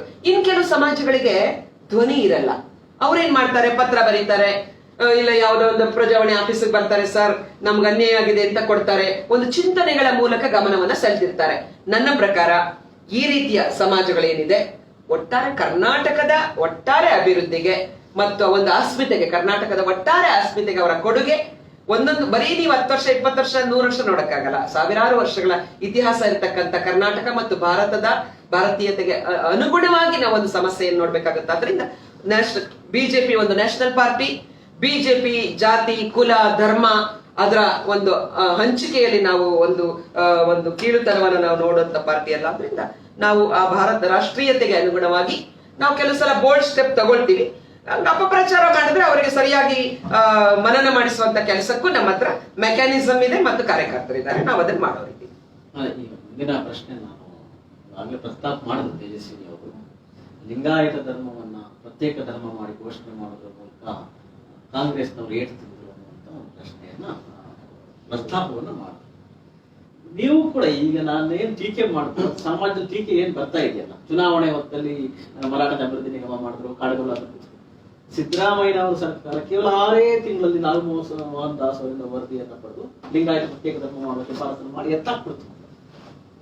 ನಾನು ವರದಿ ತಗೊಂಡು ಮಾಡಿದ್ರು, ಅದರ ಒಟ್ಟಿಗೆ ಒಂದು ಮೆಚ್ಚುಗೆ. ಆದ್ರೆ ಅಷ್ಟು ತರಾತುರಿಯಲ್ಲಿ ಆ ಕೆಲಸ ಮಾಡುವುದು ಚುನಾವಣೆ ಉದ್ದೇಶ ಇತ್ತಲ್ವಾ? ಅದನ್ನ ನಾವೇನು ಅರ್ಜಿ ಕರೆದಿರಲಿಲ್ಲ. ಬರೀ ಲಿಂಗಾಯತರದು ಪ್ರತ್ಯೇಕವಾದಂತ ಧರ್ಮ ಮಾಡ್ತೀವಿ, ಧರ್ಮ ಮಾಡ್ಬೇಕು ಅಂತ ಹೇಳಿದ್ವಿ, ನೀವು ಅರ್ಜಿ ಹಾಕ್ರಿ ಅಂತ ಹೇಳಿರಲಿಲ್ಲ ನೀವು. ಸರಿ ಅಲ್ಲ, ಎಲ್ಲಾ ಸ್ವಾಮೀಜಿಗಳು, ಕೆಲವೇ ಸ್ವಾಮೀಜಿಗಳು ಹೊರತುಪಡಿಸಿ ಕೈ ಬೆರಳಿಗೆ ಸ್ವಾಮೀಜಿಗಳು ಬಿಟ್ರೆ ಎಲ್ಲಾ ಸ್ವಾಮೀಜಿಗಳು ಬಂದು ಹೇಳಿದ್ರು ಪ್ರತ್ಯೇಕವಾದಂತ ಧರ್ಮ ಬೇಕು ವೀರಶೈವರಿಗೆ. ಅದರಿಂದ ನಮಗೆ ಮುಂದೆ ಕೇಂದ್ರ ಸರ್ಕಾರದ ಮಾನ್ಯತೆ ಸಿಗುತ್ತೆ, ನಮ್ಮ ಆರ್ಥಿಕ, ಸಾಮಾಜಿಕ, ಶೈಕ್ಷಣಿಕ ಅಭಿವೃದ್ಧಿಗೆ ಇದು ಪೂರಕವಾಗುತ್ತೆ, ಸಹಾಯ ಆಗುತ್ತೆ ಅಂತ ಹೇಳಿದ್ರು. ಹಾಗೆ ನಾವೇನ್ ಮಾಡಿ ಅದು ಪರನು ವಿರೋಧನೇ ಇತ್ತು, ಸಂಪುಟದಲ್ಲೇ ವಿರೋಧ ತುಂಬಾ ಜನ ಇತ್ತು. ಕೇಳಿ, ಅದನ್ನ ನಾವೇನ್ ಮಾಡಿದ್ವಿ, ಒಂದು ವರದಿನ ಕೊಡ್ರಿ ಅಂತ ಒಬ್ಬ ನ್ಯಾಯಾಧೀಶದಿಂದ ವರದಿ ತರಿಸ್ಕೊಂಡ ಆದ್ಮೇಲೆ ಅದನ್ನ ನಾವು ಮಾಡಿದ್ವಿ ಅಲ್ವಾ, ಮಾಡಿ ಕೇಂದ್ರ ಸರ್ಕಾರಕ್ಕೆ ಕೊಟ್ವಿ. ಅದರಿಂದ ಅಪಾಯ ಆಗಿದೆ ಅಂತ ನಾವೇನು ಅನ್ಕೊಂಡಿಲ್ಲ. ಮುಂಚೆನೆ ಜನ ಏನೇನ್ ಮಾಡ್ಬೇಕು ಅಂತ ನಿರ್ಧಾರ ಮಾಡ್ಕೊಂಡಿರ್ತಾರೆ. ಇದರಿಂದಲೇ ನಾವು ಸೋತ್ವಿ ಅಂತ ಹೇಳಕ್ಕಾಗಲ್ಲ. ನೀವು ಬಹಿರಂಗವಾಗಿ ಹೇಳೋದಾಗೋದಿಲ್ಲ, ಬಟ್ ಆಂತರಿಕವಾಗಿ ಈಗ ಅಲ್ಲೇನೂ ಕೂಡ ಒಬ್ಬ ಸ್ವಾಮೀಜಿ ಅವರು ಹೇಳಿದ್ದಾರೆ, ನಿಗಮ ಅದೆಲ್ಲ ಬೇಕಾಗಿಲ್ಲ, ನಮಗೆ ಪ್ರತ್ಯೇಕ ಧರ್ಮನ ಮಾಡ್ರಿ ಅಂತಂದು ಹೇಳಿದ್ದಾರೆ. ಕೇಳಿದ್ದಾರೆ ಅಲ್ವಾ? ಅದರಿಂದ ಅದನ್ನೇನು ಬಾರಿ ನಾವು ತಾರತಮ್ಯ ಏನು ಮಾಡ್ಬಿಟ್ವಿ, ವಿರೋಧ ಏನು ಮಾಡ್ಬಿಟ್ಟು ಎಲ್ಲದನ್ನು ವಿರೋಧ ಪರ ಮತ್ತು ಸ್ವಾಮೀಜಿಗಳು ಎಲ್ಲರ ಅಭಿಪ್ರಾಯವನ್ನು ಪಡೆದು ಒಬ್ಬ ನ್ಯಾಯಾಧೀಶನ ಇದನ್ನು ಪಡೆದ್ಬಿಟ್ಟು ಅದನ್ನ ಮಾಡಿದೀವಿ. ಇಲ್ಲಿ ಒಂದು ವಿರೋಧಾಭಾಸ ಕಾಣ್ತಾ ಇದೆ, ಮತ್ತೆ ಮರ್ತೋಗೋಣ. ಏನಂದ್ರೆ ಈಗ ಸಮಾಜದ ಬಹುತೇಕ ಎಲ್ಲ ಸ್ವಾಮೀಜಿಗಳು ಬಂದು ಇದನ್ನ ಕೇಳಿದ್ರು, ಒಕ್ಕೊರಲಿನ ಒಂದು ಬೇಡಿಕೆಯಾಗಿತ್ತು ಅನ್ನುವ ಮಾತನ್ನ ಆಂಜನೇಯ ಸಹ ಹೇಳಿದ್ರು. ಹಾಗಿದ್ರೆ ಸ್ವಾಮೀಜಿಯವರಿಗೆ ಎಲ್ಲ ಸಮಾಜದ ಮೇಲೆ ಹಿಡಿತ ಇಲ್ಲ ಅಂತ ಅರ್ಥ ಆಗುತ್ತೇನು? ಕಾಂಗ್ರೆಸ್ ಸೋಲ್ಬೇಕಾದ್ರೆ ಹಾಗಾದ್ರೆ ಅವ್ರು ಯಾರು ನಿಮಗೆ ಸಹಾಯ ಮಾಡ್ಲಿಲ್ಲ ಅಂತ ಅರ್ಥ ಏನು? ನೀವು ಮಾಡಿದ ಮೇಲೆ ಯಾಕೆ ಮಾಡ್ಲಿಲ್ಲ ಹಂಗಿಲ್ಲ. ಸಮಾಜ ಇವತ್ತು ಡೆಮಾಕ್ರಸಿ ಅಂತಕ್ಕಂಥದ್ದು ನಾವ್ ಎಷ್ಟೇ ಹೇಳಿ, ಮೊನ್ನೆ ಬಿಹಾರದ ಚುನಾವಣೆಗಿಂತ ಈಗ ನಾವೇನು ಪತ್ರಕರ್ತರಷ್ಟು ಕೆಳಮಟ್ಟಕ್ಕೆ ಅಂದ್ರೆ ಜನಗಳ ನಡುವೆ ಹೋಗಿ ಪಿಸು ಮಾತಲ್ಲಿ of the record on the record ಎಲ್ಲಾ ಕೇಳ್ಕೊಂಡು ಮಾಡಿದಂತ ಎಲ್ಲ ಒಂದು ಸಮೀಕ್ಷೆಗಳು ತಲೆ ಕೆಳಗಾಯ್ತು ಜಗದೀಶ್. ಬಹುಶಃ ನಮ್ಮ ಒಂದು ಪ್ರೊಫೆಷನಲ್ ಲೈಫ್ ಅಲ್ಲೇ ಒಂದು ವಿಚಿತ್ರ ಅನುಭವ ಎಲ್ಲ ಪತ್ರಕರ್ತರಿಗೂ ಬಿಹಾರ್ ಚುನಾವಣೆಗಳಾಗಿದೆ. ಹಾಗಾಗಿ ಡೆಮಾಕ್ರಸಿಯ ಇಂಟರ್ನಲ್ ಅಂತಃಶಕ್ತಿ ಏನು ಅಂದ್ರೆ ಅನೇಕ ಸಂದರ್ಭಗಳಲ್ಲಿ ಚಾಲ್ತಿಯಲ್ಲಿರುವ ಎಲ್ಲ ಸೂತ್ರಗಳನ್ನು ಬುಡಮೇಲು ಮಾಡಿ ಮತದಾರ ಅವನ ಒಂದು ನಿರ್ಣಯವನ್ನ ಹೇಳ್ತಾನೆ ಅಂದ್ಕೊಂಡಿದ್ ತಪ್ಪಲ್ಲ, ಅಥವಾ ಕಾಂಗ್ರೆಸ್ನವರು ಆ ರೀತಿ ಭಾವಿಸಿದ ತಪ್ಪಲ್ಲ, ಅದು ಅವರ ಪಾಲಿಸಿ, ನಾನು ಅದನ್ನು ಗೌರವಿಸ್ತೀನಿ. ಆದ್ರೆ ಅದು ಜನರ ನಾಡಿ ಮಿಡಿತಕ್ಕೆ ಪೂರಕವಾಗಿ ಇರ್ಲಿಲ್ಲ, ಆದ್ರಿಂದ ನಿಮಗ್ ತೊಂದರೆ ಆಯ್ತು ಅಂತಕ್ಕಂಥದ್ದನ್ನ ನಾನು ಹೇಳಕ್ ಇಷ್ಟ.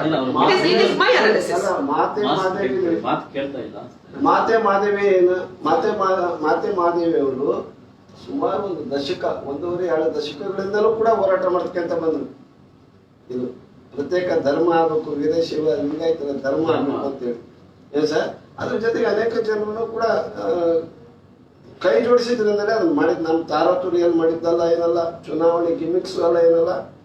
ಅವ್ರು ಕೇಳ್ತಿದ್ರೆ ಒಂದು ಪ್ರತ್ಯೇಕವಾದಂತ ಒಂದು ಧರ್ಮ ಆದ್ರೆ ಒಳ್ಳೇದೇನೋ ಅಂತ ಅನ್ನೋ ದೃಷ್ಟಿಯಿಂದ ಒಳ್ಳೆತನದಿಂದ ನಾವು ಮಾಡಿದ್ವಿ. ಇದನ್ನ ಇವರು ವ್ಯವಸ್ಥಿತವಾಗಿ ಬಿಜೆಪಿಯವರು ಹಿಂದೂ ಧರ್ಮ ದುರ್ಬಲ ಆಗಿಬಿಡುತ್ತೆ, ಮತ್ತೆ ಅದೊಂದು ಧರ್ಮ ಆಗಿಬಿಟ್ರೆ ಹಿಂದೂ ಧರ್ಮ ದುರ್ಬಲ ಆಗಿಬಿಡುತ್ತೆ. ಹಿಂದೂ ಧರ್ಮದ ಹೆಸರ ಮೇಲೆ ಬದುಕಿರೋದು ಬಿಜೆಪಿ, ಅದೆಲ್ಲರಿಗೂ ಗೊತ್ತಿದೆ. ಆ ಧರ್ಮದ ಹೆಸರಿನಲ್ಲಿ ಇವ್ರು ಇಂಥ ಕೆಲಸ ಮಾಡಿದ್ರಲ್ಲ ಅಂತ ಹೇಳಿ ಇವರು ವ್ಯವಸ್ಥಿತವಾಗಿ ಅಪಪ್ರಚಾರ ಮಾಡಿದ್ರು. ಅದಕ್ಕೆ ತಕ್ಕಂಗೆ ಅವರು ಧರ್ಮ ಅಂತ ಹೇಳಿದ್ರು. ನಾನು ಅದನ್ನ ಅತ್ಯಂತ ಗೌರವದಿಂದ ಸ್ವೀಕರಿಸ್ತೀನಿ. ಅಲ್ಲ, ಹಿಂದೂಗಳು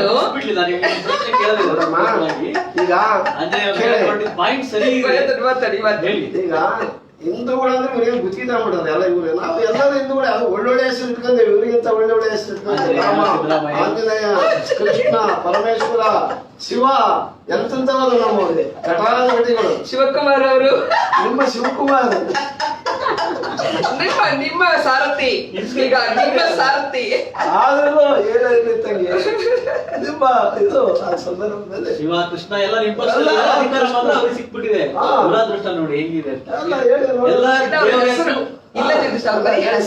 ಅದರಿಂದ ನೀವು ಏನ್ ಮಾಡ್ತಾರೆ ಅಂದ್ರೆ ಇದನ್ನ ಧರ್ಮ ಹೊಡೆಯಕ್ ಹೋಗ್ತಾರೆ, ಹಿಂದೂ ಧರ್ಮ ದುರ್ಬಲ ಮಾಡಕ್ ಹೋಗ್ತಾರೆ. ಎಲ್ಲಾ ಧರ್ಮೀಯರ ಬಗ್ಗೆ ನಮಗೆ ಗೌರವ ಇದೆ. ಭಾರತ ದೇಶ ಇದೆಯಲ್ಲ, ಎಲ್ಲ ಸರ್ವ ಧರ್ಮೀಯರನ್ನ ಹೊಂದಿರ್ತಕ್ಕಂತ ಒಂದು ಶಾಂತಿಯ ತೋಟ. ಯಾವುದೇ ಧರ್ಮೀಯರನ್ನ ನಾವು ಕಡೆಗಣಿಸಬಾರ್ದು, ಏನ್ರಿ ನಿರ್ಲಕ್ಷಿಸಬಾರ್ದು, ಅವ್ರಿಗೆ ಅವಮಾನ ಆಗೋ ರೀತಿಯಲ್ಲಿ ಮಾತಾಡೋದು ಸರಿಯಲ್ಲ. ನಾವೆಲ್ಲರ ಭಾವನೆಗಳನ್ನ ಗೌರವಿಸ್ಕೊಂಡು ಬಂದಿರ್ತಕ್ಕಂಥದ್ದು ಕಾಂಗ್ರೆಸ್ ಪಾರ್ಟಿ. ಇವರು ಏನು ರಾಮ ಹಿಂದೂ ಇದು ಏನು ಪೂರ ಇಟ್ಟಿಗೆ ಇವು ಎಲ್ಲ ಏನು ಬಂಗಾರದ ಇಟ್ಟಿಗೆ, ಬೆಳ್ಳಿ ಇಟ್ಟಿಗೆ ತಗೊಂಡು ಹೋಗ್ಬಿಟ್ಟು ಅದ ಒಂದ್ ಡ್ಯಾಮ್ ಕಟ್ಟಪ್ಪ ಅಂತಂದು ಹೇಳಿದ್ರೆ ಮೂರ್ತಿ ಮಾಡೋದು, ಹೋಗ್ಬಿಟ್ಟು ದೇವಸ್ಥಾನ ಮಾಡೋದು, ಇರೋ ದೇವಸ್ಥಾನಕ್ಕೆ ಬಣ್ಣ ಹೊಡೆಯೋದಿಲ್ಲ, ಪೂಜೆ ಮಾಡೋದಿಲ್ಲ, ಭಕ್ತನೇ ಇಲ್ಲ. ಎಂತ ವಯಸ್ಸಾಡ ಕಾಲದಲ್ಲಿ ಆಗಿರ್ತಕ್ಕಂಥ ದೇವಸ್ಥಾನ ಇವನ್ ಮಾಡಿ ಅವ್ರಿಗೆ ಆಯ್ತು. ರಾಮನ ಒಂದು ಮಂದಿರ ಕಟ್ಬೇಕು, ಎಷ್ಟು ಅಷ್ಟು ಕೋಟಿಗಟ್ಟಲೆ ಹಣ ಅನ್ಬೇಕಾ? ಬಡವ ಮನೆ ಕಟ್ಟಕ ಇವತ್ತು ನಮ್ ಕೈ ದುಡ್ಡಿಲ್ಲ. ಪಾಪ ಇನ್ನೂ ಜನ ಫುಟ್ಪಾತ್ ನಲ್ಲಿ ಮಲಗ್ತಾ ಇದಾರೆ, ಪೈಪ್ ಲೈನ್ ನಲ್ಲಿ ಮಲಗ್ತಾರೆ, ಮರದ ನೆರಳಲ್ಲಿ ಮಾಡ್ಕೊಂತಾರೆ, ದೇವಸ್ಥಾನದ ನೆರಳಲ್ಲಿ ಮಲಗ್ತಾ ಇದಾರೆ.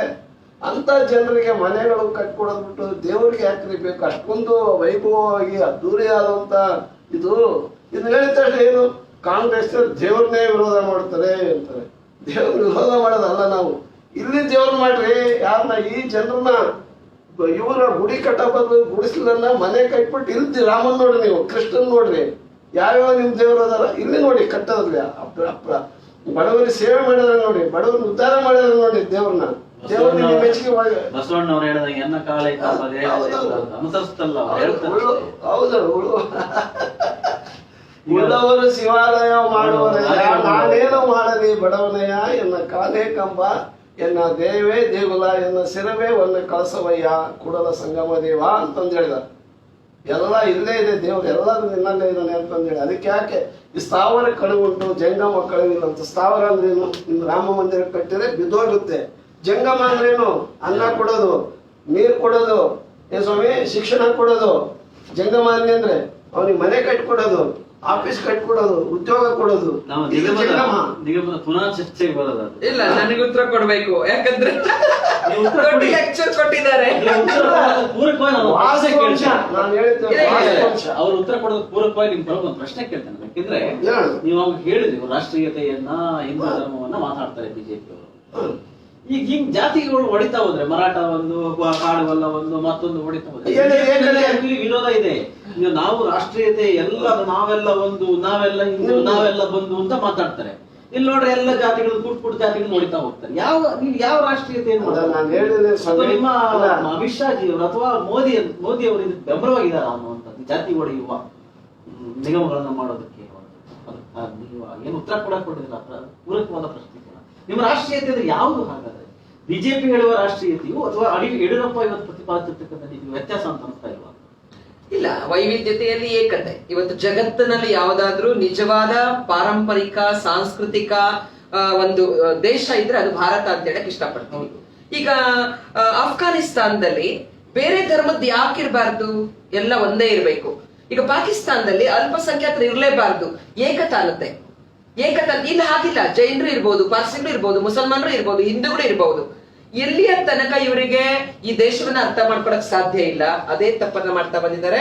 ನಾನು ಧನ್ಯವಾದ ಹೇಳ್ತೀನಿ. ದಯವಿಟ್ಟು ನೀವು ಇದನ್ನು ಮುಂದುವರಿಸಿ ಅಂತೇಳಿ. ನಿಮ್ಮ ಯೋಜನೆಗಳೇನಿದೆ ನೀವು ಮುಂದುವರಿಸಿದಷ್ಟು ಇನ್ನು 8ನೇ ಕ್ಲಾಸ್ ಮಕ್ಕಳು, 5ನೇ ಕ್ಲಾಸ್ ಮಕ್ಕಳು ಕೂಡ ಈಗ ದೇಶ ಹೇಗಿರ್ಬೇಕು ಅಂತ ಆಯ್ಕೆ ಮಾಡ್ಕೊಳಕ್ ಬಂದಿದ್ದಾರೆ. ಅಮೆರಿಕದಲ್ಲಿ ದೇವಸ್ಥಾನ ಕಟ್ತಾ ಇದೀವಿ, ಮುಸಲ್ಮಾನ ದೇಶಗಳಲ್ಲಿ ದೇವಸ್ಥಾನ ಕಟ್ತಾ ಇದೀವಿ. ದೇವಸ್ಥಾನ ಬರೀ ನಂಬಿಕೆ ಆಸ್ಮಿತೆಯ ಪ್ರಶ್ನೆ ಅಲ್ಲ, ಈ ದೇಶದ ಸಾಂಸ್ಕೃತಿಕ ಸೊಬಗು, ಈ ದೇಶದ ಇತಿಹಾಸ. 1000 ವರ್ಷಗಳ ಶಾರದಾ ಪೀಠ ಪಾಕ್ ಆಕ್ಯುಪೈಡ್ ಕಾಶ್ಮೀರ್ನಲ್ಲಿದೆ. ನಾನು ಇವಾಗ ಅದರಲ್ಲಿ PhD ಮಾಡಿರೋದು, POK ಪೋಸ್ಟ್ ಡಾಕ್ಟರ್ ನಾನು ಮಾಡ್ತಾ ಇದ್ದೀನಿ ಜಗದೀಶ್. 1000 ವರ್ಷಗಳ ಹಿಂದಿನ ಯೂನಿವರ್ಸಿಟಿ ರೀ ಅದು. ನಳಂದ ಯೂನಿವರ್ಸಿಟಿ ರೀ ಅದು.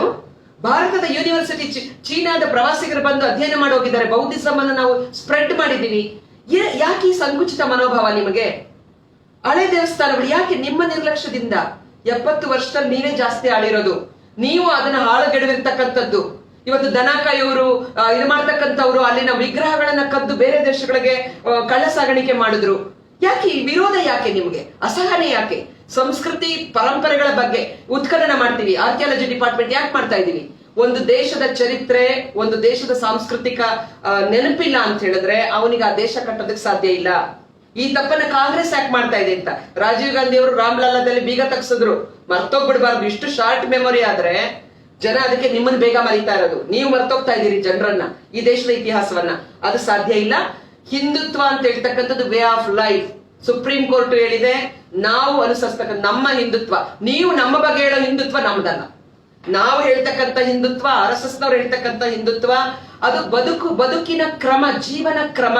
ಮುಸಲ್ಮಾನರು ಒಂಥರ ಬದುಕ್ತಾರೆ, ಕ್ರೈಸ್ತರು ಒಂಥರ ಬದುಕ್ತಾರೆ. ನಮಗೊಂದು ಬದುಕಿನ ರೀತಿ ಇದೆ. ನಾವು ದಲಿತರಲ್ಲಿ 108 ದೇವರು, ಮಾರಮ್ಮ, ಪಟಾಲಮ್ಮ, ಉಗ್ರ ದೇವತೆಗಳನ್ನ ಪೂಜೆ ಮಾಡ್ತೀವಿ. ಆಮೇಲೆ ಕೃಷ್ಣ ಏನು ಬ್ರಾಹ್ಮಣರ ದೇವರ? ಕೃಷ್ಣ ಯಾದವ ಕುಲದವರು. ಯಾಕೆ? ಮತ್ತೆ ನಿಜವಾದ ಸಮಾನತೆಯನ್ನು ನೀವು ಇಲ್ಲಿ ಕಾಣಬಹುದು. ಯಾವ ದೇವರು? ಬ್ರಾಹ್ಮಣ ದೇವರು ಯಾವ ದೇವರು ಹೇಳಿ? ವಿಷ್ಣು ದೇವರು ಅಂತ ಕರ್ಕೋಬಹುದು. ಅದಕ್ಕೂ 108 ಇದಿದೆ. ದಯವಿಟ್ಟು ಈ ಆಸ್ಮಿತೆಗಳಿಗೆ ಕೈ ಹಾಕಬೇಡಿ. ತಪ್ಪೇನಿದೆ? ಒಂದು ಒಂದು ಒಂದು ಸಂಸ್ಕೃತಿಯ ಭಾಗ. ಈಗ ಧರ್ಮಸ್ಥಳದ ಇದು ಜಗದೀಶ್, ಎಲ್ಲ ಸಮಾಜದವರು ಹೋಗ್ತಿರ್ತಾನೆ, ಕಟ್ಟ ಕಡೆಯ ಮನುಷ್ಯ ಕೂಡ ಹೋಗ್ತಿರ್ತಾನೆ, ತಿರುಪತಿ ತಿಮ್ಮಪ್ಪನಿಗೆ ಎಲ್ಲರೂ ಹೋಗ್ತಿರ್ತಾನೆ. ಆ ನಂಬಿಕೆಗಳನ್ನ ನೀವು ಕಳಿಯಕ್ಕಾಗೋದಿಲ್ಲ. ಅದರಿಂದ ಆ ದುಡ್ಡು ಎಲ್ಲಿಗೆ ಹೋಗುತ್ತೆ? ದೇವರ ದುಡ್ಡಿಗೆ ಸರ್ಕಾರಗಳು ದೇವರ ದುಡ್ಡಿಗೆ ಹಾಕ್ತಾರೆ, ಆದ್ರೆ ಒಂದು ಮಸೀದಿ ದುಡ್ಡು ತಗೊಳಲ್ಲ, ಒಂದು ಚರ್ಚಿನ ದುಡ್ಡು ತಗೊಳ್ಳೋದಿಲ್ಲ. ದೇವಸ್ಥಾನಕ್ಕೆ ಬರ್ತಕ್ಕಂಥ ಎಲ್ಲಾ ದುಡ್ಡನ್ನು ಡೆವಲಪ್ಮೆಂಟ್ ಅಲ್ಲಿ ಹಾಕೋತ್ರಿ. ತುಂಬಾ ಮಾತಾಡೋಂತ ವಿಚಾರಗಳು ತುಂಬಾ ಇದೆ. ಹಾಗಾಗಿ ಇದು ಈ ಅಸೂಕ್ಷ್ಮತೆ ಇಲ್ಲಿ ತನಕ ಕಾಂಗ್ರೆಸ್ ಪಾರ್ಟಿಲಿ ಇರುತ್ತೆ. ನಾನು ಹೇಳ್ತೀನಿ ಕೇಳಿ, ಇದು ಮಾತ್ರ ಅಲ್ಲ, ಇನ್ನೂ ಅಧೋಗತಿ. ನಿನ್ನೆ ಏನು ಗುಲಾಂ ನಬಿ ಆಜಾದ್ ಅವರು ಸೂಕ್ಷ್ಮವಾಗಿ ಅವರ ಸಂಘಟನಾತ್ಮಕ ವಿಚಾರಗಳನ್ನ ಒಳಗಡೆ ಧ್ವನಿ ಕೇಳ್ಕೊಳ್ಳಿಲ್ಲ ಅಂತೇಳಿ ಅವರು ಹೊರಗಡೆ ಹೇಳಿದ್ದಾರೆ. ನಮಗೂ ನಾಯಕರಾಗಿದ್ದಂತವ್ರು. ನಾನು ಒಬ್ಬ ಮಾಜಿ ಕಾಂಗ್ರೆಸ್ನ ನಾಯಕಿಯಾಗಿ, ಇವತ್ತು ಹಾಲಿ ಬಿಜೆಪಿಯ ನಾಯಕಿಯಾಗಿ, ದಯವಿಟ್ಟು ಇಂಥ ಅರ್ಥ ಮಾಡ್ಕೊಳ್ಳಿ.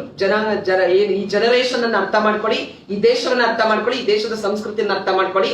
ನಿಮ್ ಕೈಲಿ ಒಳ್ಳೇದ್ ಮಾಡಕ್ಕಾಗಿಲ್ಲ ಅಂದ್ರೆ ಅದಕ್ಕೆ ಅಪಚಾರ ಮಾಡಕ್ ಹೋಗ್ಬೇಡಿ. ನೀವು ಜನರಿಂದ ಮತ್ತು ಸಮಾಜದಿಂದ ತುಂಬಾ ದೂರ ಹೋಗ್ತಾ ಇದ್ದೀರಾ, ಕಳೆದೋಗ್ತಾ ಇದ್ದೀರಾ. ದಯವಿಟ್ಟು ಅಂತ ದಿನಗಳು ಬರ್ದೇ ಇರ್ಲಿ ಅಂತ ನಾನು ವಿನಂತಿ ಮಾಡ್ತೀನಿ. ಫೇಸ್ಬುಕ್ ಒಂದಿಬ್ರು ಪ್ರಶ್ನೆ ಕೇಳಿದ್ದಾರೆ. ನಿತಿನ್ ಕೃಷ್ಣ ಅವರು ಒಂದು ಪ್ರಶ್ನೆ ಕೇಳಿದ್ದಾರೆ, ಬಡತನವನ್ನ ಜಾತಿಯಿಂದ ಬೇರ್ಪಡಿಸುವುದು ಸರಿಯಾ? ಹೀಗೆ ಮಾಡುವುದು ಮೀಸಲಾತಿ ಮೇಲೆ ಯಾವ ರೀತಿ ಪರಿಣಾಮ ಬೀರುತ್ತೆ? ಇನ್ನೊಂದು ಪಿಚ್ಚಳ್ಳಿ ಶ್ರೀನಿವಾಸ್ ಅವರು ಗಾಯಕರು ನಿಮಗೆ ಒಂದು ಪ್ರಶ್ನೆ ಕೇಳಿದ್ದಾರೆ, ಸಮಾಜದಲ್ಲಿ ಸಾಮಾಜಿಕ ನ್ಯಾಯ ಅನ್ನುವಂಥದ್ದು ಬರೋಕ್ ಸಾಧ್ಯವಾ? ಇವೆರಡಕ್ಕೂ ನೀವು ಉತ್ತರ ಕೊಟ್ಟರೆ ಮುಂದಿನ ಪ್ರಶ್ನೆಯನ್ನ ನಾನು ಮುಂಚೆನೆ ಹೇಳಿದೆ, ಸಾಮಾಜಿಕ ನ್ಯಾಯ ಅಂದ್ರೆ ಏನು, ಬಡತನ, ಅದರಲ್ಲೂ ಯಾರ್ಯಾರು ಎಲ್ಲಾ ಕ್ಷೇತ್ರದಲ್ಲೂ ಕೂಡ ಅತ್ಯಂತ ಹಿಂದುಳಿದಿರ್ತಾರೆ ಅಂತರ್ನ ಕೈ ಹಿಡಿದು ಆರ್ಥಿಕವಾಗಿ, ಸಾಮಾಜಿಕವಾಗಿ, ಶೈಕ್ಷಣಿಕವಾಗಿ ಶಕ್ತಿ ನೀಡತಕ್ಕಂಥದ್ದೇ ಸಾಮಾಜಿಕ ನ್ಯಾಯ. ಇಂಥ ಕೆಲಸನ ನಾವು ಕಾಂಗ್ರೆಸ್ ಮಾಡ್ಕೊಂತ ಬಂದಿದ್ದೀವಿ. ಈ ಧರ್ಮದ ಹೆಸರಿನಲ್ಲಿ ಎಷ್ಟು ಜನ ನೀವು ಬದುಕಿರ್ತೀರಿ? ನಾವೇ ಧರ್ಮ ಬಿಟ್ಟಿದ್ದೀವಿ, ನಾವೇ ಹಿಂದೂ ಧರ್ಮ ಬಿಟ್ಟಿಲ್ಲ. ಹಿಂದೂಗಳು ಇದ್ದಾರೆ ನಮ್ಮಲ್ಲಿ, ಮುಸ್ಲಿಮರು ಇದ್ದಾರೆ, ಕ್ರೈಸ್ತರು ಇದ್ದಾರೆ, ಎಲ್ಲಾ ಧರ್ಮೀಯರು ಕಾಂಗ್ರೆಸ್ನಲ್ಲಿದ್ದಾರೆ. ಏನೋ ಸ್ವಲ್ಪ ಹಿನ್ನಡೆ ಆಗಿರೋದು ನಾನಾ ಕಾರಣಗಳಿಂದ. ಎಷ್ಟು ದಿನ ಅಂತ ನೀವು ನಿರುದ್ಯೋಗ ನಿಮಗೆ ಕೈಲಿ ಬಗೆಹರಿಸಕ್ ಆಗ್ತಾ ಇಲ್ಲ. ಧರ್ಮದ ಹೆಸರಿನಲ್ಲಿ ಧರ್ಮ ಏನು ಊಟ ಕೊಡ್ತತ್ತ? ಎಲ್ರಿ ಹಣ ಕೊಡ್ತತ್ತ? ಕೈಗೆ ದುಡಿಯೋ ಕೈಗಳು ಕೆಲಸ ಕೊಡುತ್ತಾ? ಅಧಿಕಾರ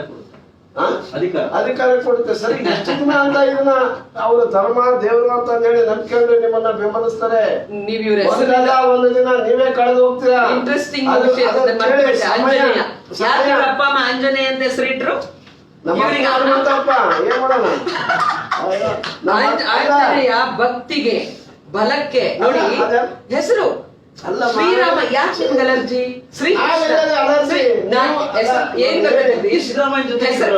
ಸಿದ್ದರಾಮ ಅನ್ನತಕ್ಕಂಥದ್ದು ನಾವು ಕೇಳಿ ಯಾವ ಶಿವನ ಭಕ್ತರು, ಶಿವನ್ ಕಂಡ್ರೆ ಆಗಲ್ಲ. ಇವ್ರು ಹೇಳ್ತಾ ಇರೋದಿಲ್ಲ ಅಪಪ್ರಚಾರ.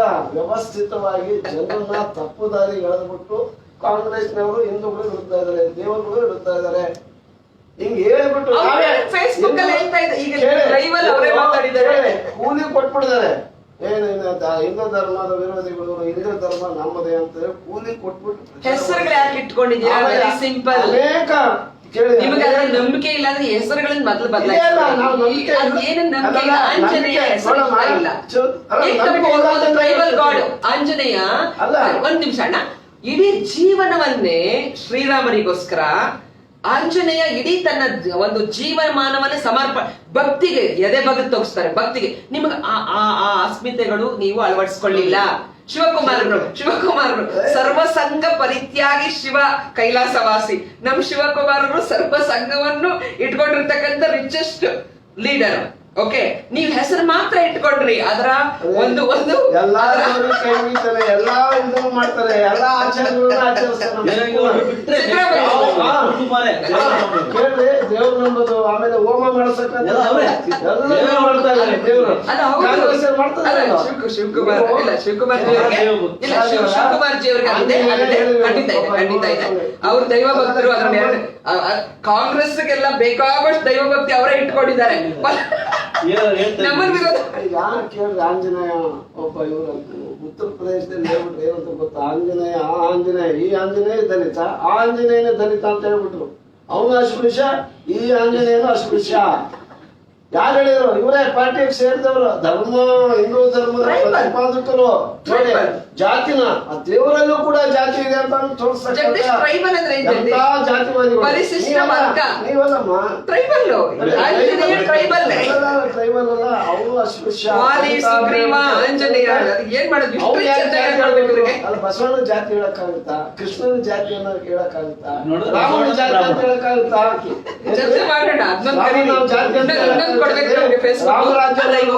ಅಲ್ರಿ, ಗಾಂಧಿ ಸಾಯುವಾಗ ಏನಂತಂದ? ರಾಮ್ ಅಂತಂದು ಹೇಳ್ಸತ್ತಿದ್ದೇನೆ ಅಂತ ಪಾರ್ಟಿ ನಮ್ದು. ಇವರು ರಾಮನ ಗುತ್ತಿಗೆ ತಗೊಂಡ್ಬಿಡೋದು. ಗಾಂಧೀಜಿಯ ಯಾವ ತತ್ವವನ್ನ, ಯಾವ ಅವರ ಪ್ರೀಚಿಂಗ್ಸ್ ಅನ್ನ ಅಳವಡಿಸ್ಕೊಂಡಿದ್ದಾರೆ ಮೊದಲಿಗೆ. ಗಾಂಧೀಜಿ ಹೇಳಿದ್ರು ಗ್ರಾಮಗಳಲ್ಲಿ ಬದುಕಿ, ಗಾಂಧೀಜಿ ಹೇಳಿದ್ರು ಖಾದಿ ಹಾಕಿ, ಗಾಂಧೀಜಿ ಹೇಳಿದ್ರು ಕುಡಿಬೇಡ್ರಿ, ಗಾಂಧೀಜಿ ಹೇಳಿದ್ರು ಅಸತ್ಯ ನುಡಿಬೇಡ್ರಿ, ಗಾಂಧೀಜಿ ಹೇಳಿದ್ರು ಅನ್ಯಾಯ ಮಾಡ್ಬೇಡ್ರಿ. ಇವತ್ತು ಕಾಂಗ್ರೆಸ್ ಏನನ್ನ ಅಳವಡಿಸ್ಕೊಂಡಿದ್ದೀರಿ ಹೇಳಿ? ಗ್ರಾಮ ಸ್ವರಾಜ್ಯ ಹೇಳಿದ್ರೆ ಮತ್ತೆ ಗಾಂಧಿಯಿಂದ ಹೋಗುತ್ತೆ ಸರ್. ಒಂದು ಪ್ರಶ್ನೆ ಕೇಳಿದ್ದಾರೆ ಮುತ್ತು ಮೇತ್ರಿ ಅನ್ನೋರು, ಎಜೆ ಸದಾಶಿವ ಆಯೋಗದ ವರದಿ ಬಗ್ಗೆ ನಿಮ್ಮ ಸರ್ಕಾರದ ನಿಲುವೇನು ಅಂತ. ಯಾಕಂದ್ರೆ ಇವರು ಆಗ್ಲೇ ಬೇಡಿಕೆಯನ್ನ ಮಂಡಿಸಿದ್ದಾರೆ ಆಂಜನೇಯ, ಹಾಗಾಗಿ ಅವರಿಗೆ ಪ್ರಶ್ನೆ ಸೂಕ್ತ ಆಗುತ್ತೆ. ನಿಮ್ ಸರ್ಕಾರ ಎಷ್ಟೋ ದಿವಸ ನಾನು ಪಕ್ಷದ ಒಂದು ವಕ್ತಾರಳಾಗಿ ಇಲ್ಲಿ ಕೂತ್ಕೊಂಡು ಆ ವಿಷಯ ಹೇಳುವ ಜವಾಬ್ದಾರಿ ನನಗಿಲ್ಲ. ತಪ್ಪಾಗುತ್ತೆ. ಖಂಡಿತ ಅವ್ರು ಏನು ಕೇಳಿದಾರೆ ಅವ್ರು ಕೇಳಕ್ ಹಕ್ಕಿದೆ.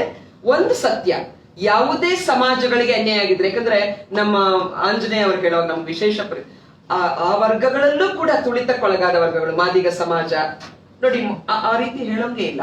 ಹೇಳದೇ ಇದ್ರೆ ನೀವು ಹಿಂದುಳಿದಿದ್ದೀರಿ ಅಂತಾನೆ ಗೊತ್ತಾಗಲ್ಲ. ಇವತ್ತು ದಲಿತರು ಅಂತ ಒಂದ್ಸಲ ಹೇಳ್ತಾ ಇದ್ವಿ ಅಲ್ವಾ, ಅದ್ರೊಳಗಡೆ ಯಾಕೆ ಹೇಳುವ ಸ್ಥಿತಿ ಬಂದಿದೆ? ಅವ್ರು ಇನ್ನೂ ತುಳಿತಕ್ಕೊಳಗಾಗಿದ್ದಾರೆ. ಅವರಿಗೆ ರಾಜಕೀಯ ಪದವಿಗಳು ಜಾಸ್ತಿ ಅಧಿಕಾರ ಸಿಗ್ಬೇಕು, ಅವಕಾಶಗಳು ಸಿಗ್ಬೇಕು. ಉದ್ದೇಶ ಏನಪ್ಪಾ ಅಂದ್ರೆ ಅವರಿಗೆ ಮುಖ್ಯವಾಹಿನಿಯಲ್ಲಿ ಸಿಗಬೇಕಾದಂತ ಅವಕಾಶಗಳನ್ನು ಕಲ್ಪಿಸುವ ಉದ್ದೇಶದಿಂದ ನಾವು ಅದನ್ನು ಉಲ್ಲೇಖ ಮಾಡ್ತೀವಿ. ಅಥವಾ ಅವರ ಅದಕ್ಕೋಸ್ಕರ ಹೋರಾಟ ಮಾಡಿದ್ರೆ, ಮತ್ತೊಂದು ಕೇಳಿದ್ರೆ ಅದು ತಪ್ಪಾಗಿ ನಾವು ಗ್ರಹಿಸಬಾರ್ದು ಅಂತೇಳಿ. ಸಿರಾ ಉಪಚುನಾವಣೆ ಭಾಷಣದಲ್ಲೇ ಬಿಜೆಪಿಯ ರಾಜ್ಯಾಧ್ಯಕ್ಷರು ಅಲ್ಲಿ ಹೇಳ್ತಾರೆ, ಸದಾಶಿವ ಆಯೋಗದ ವರದಿನ ನಾವು ಜಾರಿ ತರ್ತೀವಿ, ಅನುಷ್ಠಾನಗೊಳಿಸ್ತೀವಿ.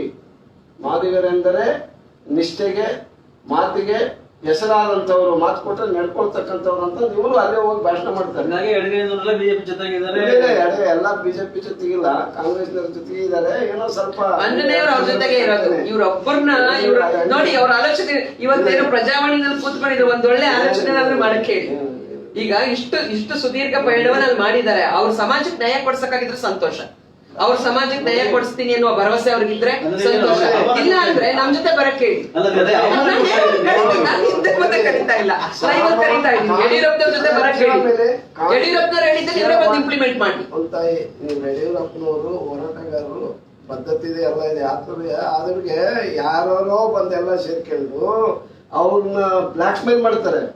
ಆದೇಶಗಳು ಬರ್ತಾ ಇರೋದು ಹೆಂಗ್ ಗೊತ್ತಾ? ಬ್ಲಾಕ್ ಮೇಲ್ ಅಲ್ಲ, ಸರ್ಕಾರ ರಚನೆ ಆಗಿದೆ ಆ ರೀತಿಯಾಗಿ. ಪಾಪ ಅವ್ರೇನ್ ಮಾಡಕ್ಕಾಗ್ತದೆ? ಅವ್ರಿಗೆ ಶಕ್ತಿ ಇದೆ ನಿಜ. ಅವ್ರಿಗೆ ಈ ಸಿದ್ದರಾಮಯ್ಯನವರು ನೋಡಿ 5 ವರ್ಷ ಕೇಳಿ 5 ವರ್ಷ ಒಂದು ಅಪಸ್ವರ ಇರಲಿಲ್ಲ, ಯಾವ್ದು ಪಕ್ಷದಲ್ಲಿ ಇರಲಿಲ್ಲ.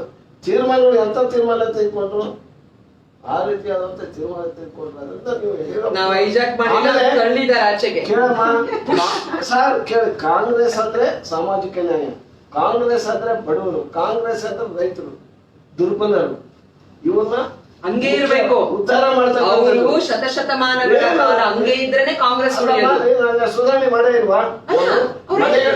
ಮನೆಗಳು 70 ವರ್ಷ ಆಂಜನೇಯ ಬ್ರದರ್ ನೋಡಿ, ನಾನ್ ನಿಮ್ಮ ಹತ್ರ ಜಗಳ ಹಾಕಿದೆ. 70 ವರ್ಷದಲ್ಲಿ ಜಗಳ ನಿಮ್ಗೆ ಏನ್ ಕಮ್ಮಿ ಮಾಡಿತ್ತು ದೇಶ? ಕೇಳಿ, ಈ ಎಲ್ಲ ಅಧಿಕಾರ ಕೊಟ್ಟಿದ್ವಿ, ಯಾಕೆ ನೀವು ಮಾಡ್ಲಿಲ್ಲ? 70 ವರ್ಷದಲ್ಲಿ ನೀವು ಕ್ಯಾಮರಾ ಇಟ್ಕೊಂಡು ಬಂದಿರಲ್ಲ, ಇವೆಲ್ಲ ನಮ್ಮ ಸಾಧನೆ.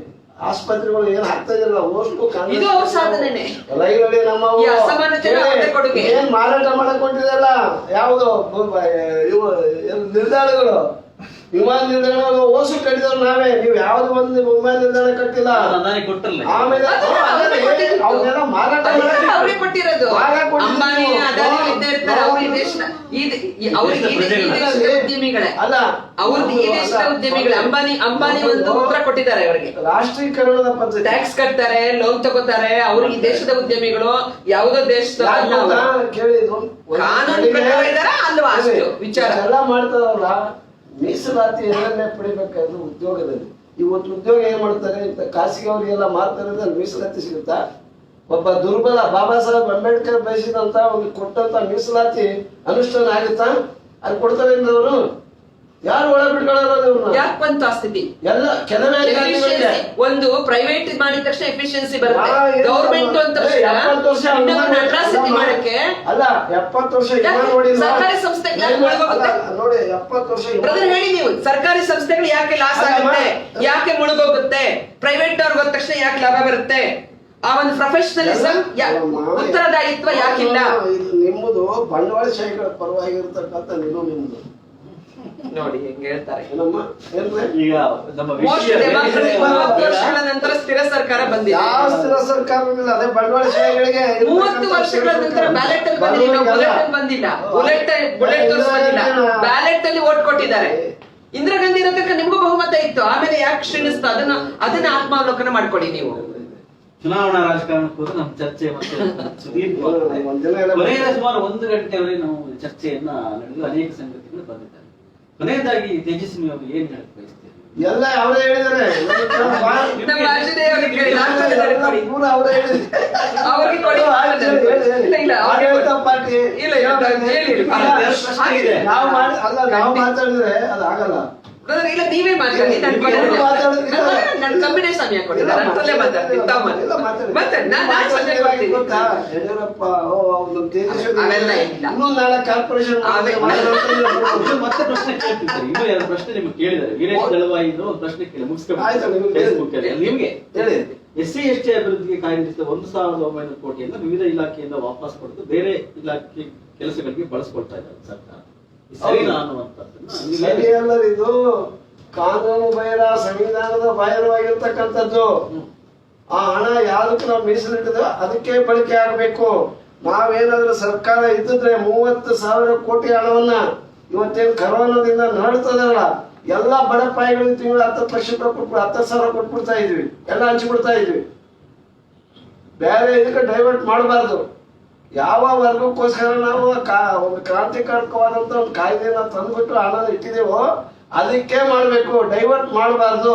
ಹಣನ ಡೈವರ್ಟ್ ಮಾಡಿರೋದು ಅಪರಾಧ, ಕಾನೂನು ಬಾಹಿರ. ಇವ್ರು ಏನ್ ಮಾಡ್ತಾರ ಅದೇ ಕಾನೂನು. ಬಿಜೆಪಿ ಅವರು ಗೊತ್ತಾಯ್ತಾ, ಏನ್ ಹೇಳ್ತಾರ ಅದೇ ಶಾಸನ.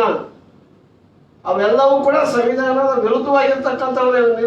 ಏನ್ ಹೋರಾಟ ಮಾಡ್ತೀರಿ ಇದ್ರ ಬಗ್ಗೆ? ಈ ಕರೋನಾ ಬಂದಿದೆ ಅಲ್ಲ, ಹೋರಾಟ ಅನ್ನೋದು ಕೇಳಿ ಬಿಡಿದೆ ಅಂದ್ರೆ ನಾನು ಹೇಳ್ಬೇಕು. ಕೇಳಿ ಏನಾಗಿದೆ ಅಂತಂದ್ರೆ, ನಮ್ಮ ಹೋರಾಟ, ನಮ್ಮ ಧ್ವನಿಗಳು, ಮಾಧ್ಯಮಗಳು ಕೆಲವೇ ನಮಗೆ ಧ್ವನಿಯಾಗಿದವು. ಈ ನೋಡಿದವೆಲ್ಲ ಇವು ತುತ್ತೂರಿ ಆಗ್ಬಿಡದವು. ಬಿಜೆಪಿ ತುತ್ತೂರಿ, ಅದು ಎಲ್ಲರಿಗೂ ಕೂಡ ಗೊತ್ತಿದೆ. ಯಾವ ರೀತಿ ಮಾಡಿದಾರೋ ಗೊತ್ತಿಲ್ಲ. ಏನಿಲ್ಲ, ಎಲ್ಲ ಬಿಜೆಪಿಗಳ ಪರವಾಗಿನೇ. ಏನ್ ನಮ್ಮ ಯಾವಾಗಲೂ ಕೂಡ ನಾನು 47 ವರ್ಷದಿಂದ ನೋಡ್ಕೊಂಡ್ ಬಂದಿದ್ದೀನಿ. ದೇವರಾಜ ಅರಸರಿಗೆ 2 ವರ್ಷ ಸಪೋರ್ಟ್ ಮಾಡೋರು, 3ನೇ ವರ್ಷಕ್ಕೆ ವಿರೋಧ ಪಕ್ಷಕ್ಕೆ ನಿಲ್ಲರು.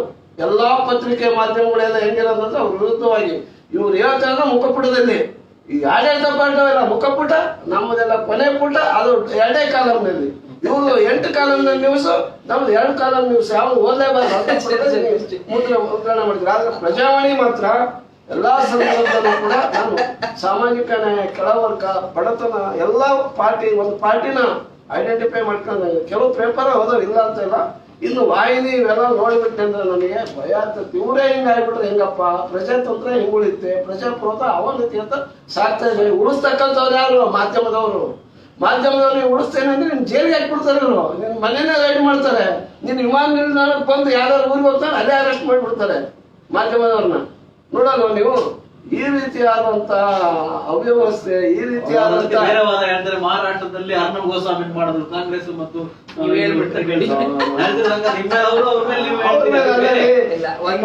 ವಾಸ್ತುವಂಶ ಕೇಳಿ ಸ್ವಾಮಿ. ವಾಸ್ತುವಂಶ ಇರ್ತಕ್ಕಂಥದ್ದು, ಜನಾಭಿಪ್ರಾಯ ಇರ್ತಕ್ಕಂಥದ್ದು ಕೇಳಿ. ಯಾವಾಗಲೂ ಕೂಡ ಆಡಳಿತ ಪಾರ್ಟಿ ಅಲ್ಲ, ವಿರೋಧ ಪಕ್ಷದ ಪರವಾಗಿ ನಿಲ್ಲಬೇಕು. ಮಾಧ್ಯಮಗಳು 1 ವರ್ಷ 2 ವರ್ಷ ಅವ್ನು ಎನ್ಕರೇಜ್ ಮಾಡ್ತಾರೆ ಮಾಡು ಅಂತ ಹೇಳಿ. ಯಾವಾಗ ಅವನು ತಪ್ಪು ದಾರಿ ಹೋಗ್ತಾನೋ ಅಂಕುಶ ಹಾಕ್ಬೇಕು.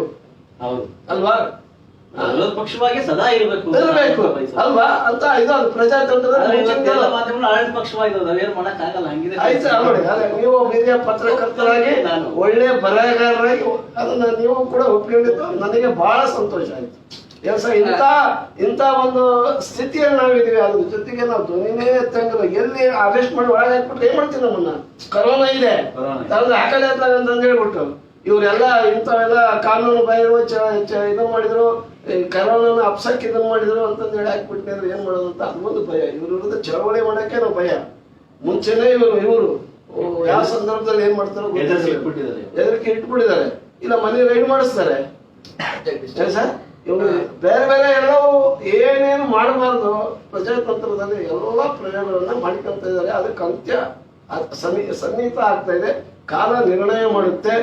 ಯಾವುದೂ ಶಾಶ್ವತವಲ್ಲ. ಅದು ಯಾರ್ದು ಅಧಿಕಾರನೂ ಕೂಡ ನೀವೇನು ಮಾಡಿರ್ತೀರಲ್ಲ ಒಳ್ಳೆ ಕಾರ್ಯ, ಅವು ಶಾಶ್ವತ. ಜನರು ಇವತ್ತು ಹೇಳ್ತಾ ಇದ್ದಾರೆ ನೋಡೋಣ, ಯುವಕರು ಆಮೇಲೆ ಮಹಿಳೆಯರು ಇವನ್ನೆಲ್ಲರನ್ನೂ ಕೂಡ ನಾವು ಮುಂದಿನ ಕಾದು ನೋಡ್ತೀವಿ. ಅದಕ್ಕೆ ನಮಗೆ ಅಧಿಕಾರ ಬರದೇ ಇರಲಿ ಸ್ವಾಮಿ. ನಾವು ಜನಪರವಾದಂತ ಚಳವಳಿ, ಜನಪರವಾದಂತ ಸಂಗ್ರಾಮ, ಇದು ಕಾಂಗ್ರೆಸ್ಸಿನ ನೀತಿ. ಅದನ್ನ ನಾವು ಮಾಡ್ತೀವಿ. ಅಧಿಕಾರದ ಲಾಲಸೆ ನಮಗಿಲ್ಲ. ಅಧಿಕಾರ ಇರ್ಬೇಕಂತ ಜನ ಕೊಟ್ರೆ ಅಧಿಕಾರವನ್ನು ನಡೆಸ್ತೀವಿ, ಸಮರ್ಥವಾಗಿ ನಡೆಸ್ತೀವಿ. ಎಲ್ಲಾ ಸಮುದಾಯದವರಿಗೂ ಸಾಮಾಜಿಕ ನ್ಯಾಯವನ್ನು ಕೊಡುವಂತ ಕೆಲಸ ನಾವು ಮಾಡ್ತೀವಿ. ದೇವ್ರನ್ನೂ ಗೌರವಿಸ್ತೀವಿ, ಪೂಜಿಸ್ತೀವಿ, ಜನನೂ ಪೂಜಿಸ್ತೀವಿ, ಎಲ್ಲ ಧರ್ಮೀಯರನ್ನು ಕೂಡ ವಿಶ್ವಾಸಕ್ಕೆ ತೆಗಿತೀವಿ. ಯಾವುದೇ ಒಂದು ಧರ್ಮನ ನಿರ್ಲಕ್ಷ್ಯ ಮಾಡ್ತಕ್ಕಂಥ, ಅಪಮಾನ ಮಾಡ್ತಕ್ಕಂಥ ಕೆಲಸವನ್ನ ನಾವು ಎಂದೂ ಕೂಡ ಮಾಡಲ್ಲ. ಯಾವ ಜಾತಿಯನ್ನು ಕೂಡ ಕಡೆಗಣಿಸಲ್ಲ. ಎಲ್ಲಾ ಜಾತಿಯನ್ನು ಕೂಡ ಗೌರವಿಸುವಂತ ಪಕ್ಷ ಕಾಂಗ್ರೆಸ್. ಮಾಧ್ಯಮಗಳು ಕನ್ನಡಿ, ಯಾರ ಪರನೂ ಇರಬಾರ್ದು, ಯಾರ ವಿರುದ್ಧನೂ ಇರಬಾರ್ದು. ಇವರ ಆಶಯನೇ ತಪ್ಪು. ಕುಣಿಲಾರ್ದವ್ರು ನೆಲ ಡೊಂಕು ಅಂದ್ರು ಅನ್ನೋ ಹಾಗೆ ಈ ಇಡೀ ಶತಮಾನ ಈ ಶತಮಾನದಲ್ಲಿ 70 ವರ್ಷಗಳಲ್ಲಿ 50 ವರ್ಷಕ್ಕೂ ಹೆಚ್ಚು ಕಾಲ ಅಧಿಕಾರವನ್ನ ಹಿಡಿದಂತ ಕಾಂಗ್ರೆಸ್ ತನ್ನ ಆಂತರಿಕ ಸಮಸ್ಯೆಗಳಿಂದ ಕುಸಿದು ಹೋಗಿರುವಂತ ಈ ಸಂದರ್ಭಗಳಲ್ಲಿ ಮಾಧ್ಯಮಗಳು ಬಂದು ನಮ್ಮ ತುತ್ತೂರಿ ಆಗ್ಬೇಕು, ಮಾಧ್ಯಮಗಳು ಹಾಗೆ ಮಾಡುದು ಹೀಗ್ ಮಾಡುದು ಅಂತಕ್ಕಂಥದ್ದನ್ನ ನಾನು ಆಂಜನೇಯ ಅವರಿಂದ ನಿರೀಕ್ಷೆ ಮಾಡಿರ್ಲಿಲ್ಲ. ನಂಬರ್ 2, ಯಾರು ಜನರ ಜೊತೆ ಇರ್ತಾರೆ, ಒಂದು ಸರ್ಕಾರ ಒಳ್ಳೆ ಕೆಲಸ ಮಾಡಿದ್ರೆ ಅದನ್ನ ಬರೀದೇ ಇದ್ರೆ ಆ ಪತ್ರಿಕೆ ಅಥವಾ ಆ ಮಾಧ್ಯಮದ ಒಂದು ಬಗ್ಗೆ ಜನ ನೋಡ್ತಾರೆ ಬಿಟ್ರೆ ನೀವು ಹಾಕಿದ್ದನ್ನೆಲ್ಲ ಏನ್ ಜನ ನೋಡಲ್ಲ. ಅದು ತಪ್ಪು. ಪರನು ಮಾಡೋದು ತಪ್ಪು, ವಿರುದ್ಧನೂ ಮಾಡೋದು ತಪ್ಪು. ಅದು ನೈಜ ಸ್ಥಿತಿಯನ್ನ ಮಾಡ್ತಕ್ಕಂಥದ್ದನ್ನ ಒಂದು ಆರೋಗ್ಯಕರ ಪತ್ರಿಕೋದ್ಯಮ ಅಥವಾ ಒಂದು ಇದು ಅಂತ ನಾನು ಕರೀತೇನೆ. ಆಮೇಲೆ ತುಂಬಾ ವಿಚಾರಗಳನ್ನ ಅವ್ರು ಹೇಳ್ತಾ ಇದ್ರು. 75ರಲ್ಲಿ ಎಮರ್ಜೆನ್ಸಿ ತಂದು ಇಡೀ ಮಾಧ್ಯಮಗಳಿಗೆ, ಧ್ವನಿಗಳಿಗೆ ಜೈಲಿಗೆ ಹಾಕಿದಂತ ಇತಿಹಾಸ, ಕರಾಳ ಇತಿಹಾಸ ನಿಮಗಿರ್ತಕ್ಕಂಥದ್ದು. ಮತ್ತೆ ಇಲ್ಲಿನ ವಿಚಾರಕ್ಕೆ ಬಂದ್ರಿ. ನಾನು ಸಿದ್ದರಾಮಯ್ಯನವರ ನೇತೃತ್ವದಲ್ಲಿ, ದೇಶಪಾಂಡೆ ಅವರ ನೇತೃತ್ವದಲ್ಲಿ ಬಿಜೆಪಿ ಸರ್ಕಾರದ ವಿರುದ್ಧ ಪಾದಯಾತ್ರೆ ಮಾಡಿದಾಗ ನಾನು ನಡೆದಿದ್ದೀನಿ, ನಾವೆಲ್ಲ ನಡೆದಿದ್ದೀವಿ. ಅದೇ ತರ ನಾನು ಬಿಜೆಪಿಗೆ ಹೋದ ಮೇಲೆ ಅಥವಾ ನಿಮ್ಮ ಸಿದ್ದರಾಮಯ್ಯನವರ ನೇತೃತ್ವದ ಒಂದು ಸರ್ಕಾರವನ್ನ ಜನವಿರೋಧಿಯಾದಾಗ ಇಳಿಸ್ಬೇಕಾದ್ರೆ ಏನು ಒಂದು ಪರ್ಯಟನ, ಒಂದು ಪರಿವರ್ತನಾ ಯಾತ್ರೆ ಯಡಿಯೂರಪ್ಪನವ್ರು ಏನ್ ಕೈಗೊಂಡ್ರು. 224 ಕ್ಷೇತ್ರಗಳಲ್ಲಿ ಕಷ್ಟಪಟ್ಟು ನಾವು ಹೋರಾಟ ಮಾಡಿದೀವಿ. ಅನೇಕ ಪಾದಯಾತ್ರೆಗಳನ್ನ ಮಾಡಿದೀವಿ. ರಾಮನಗರದಲ್ಲಿ ಪಾದಯಾತ್ರೆಗಳನ್ನ ನಾವು ಮಾಡಿದೀವಿ. ಆಂಜನೇಯ ಬ್ರದರ್ಗೆ ನಾವು ಏನು ಅಂತ ಗೊತ್ತು. ಆದ್ರೂ ಹೇಳ್ತಿದ್ದಾರೆ, ದಯವಿಟ್ಟು ನಿಮ್ಮ ಪಕ್ಷವನ್ನ ಬಲಗೊಳಿಸ್ಕೊಳ್ಳಿ. ನಿಮ್ಮ ಆಲೋಚನಾ ಕ್ರಮದಲ್ಲಿ ತಪ್ಪಿದೆ, ಏನೋ ದೊಡ್ಡ ತಪ್ಪಿದೆ. ನೀವು ಜನರಿಂದ ದೂರ ಆಗೋಗ್ಬಿಟ್ಟಿದ್ದೀರಿ, ತುಂಬಾ ದೂರ ಆಗೋಗಿದ್ದೀರಿ. ಆಮೇಲೆ ಜನರೇಷನ್ ಗ್ಯಾಪ್ ಜಾಸ್ತಿ ಆಗಿದೆ, ವಸ್ತುಸ್ಥಿತಿಗೆ ನೀವು ದೂರ ಇದ್ದೀರಿ. ಅಂತ ತಪ್ಪುಗಳನ್ನ ಸರಿಪಡಿಸ್ಕೊಂಡು ನೀವು ರಾಜಕೀಯವಾಗಿ ಫೇರ್ ಎನಫ್ ನಮ್ಮ ವಿರುದ್ಧ ನೀವು ಹೋರಾಟ ಮಾಡಿ, ನಾವು ತಪ್ಪಿದ್ರೆ ಜನರ ಬಳಿ ಹೋರಾಟದ ಮೂಲಕ ನೀವು ಬ್ಯಾಲೆಟ್ ಬಾಕ್ಸ್ ಮೂಲಕ ನಮ್ಮನ್ನ ಮಣಿಸೋ ಪ್ರಯತ್ನವನ್ನ ತಾವು ಮಾಡಬಹುದು. ಆ ಪಂಥವನ್ನ ನಾವು ಸ್ವೀಕಾರ ಮಾಡ್ತೀವಿ.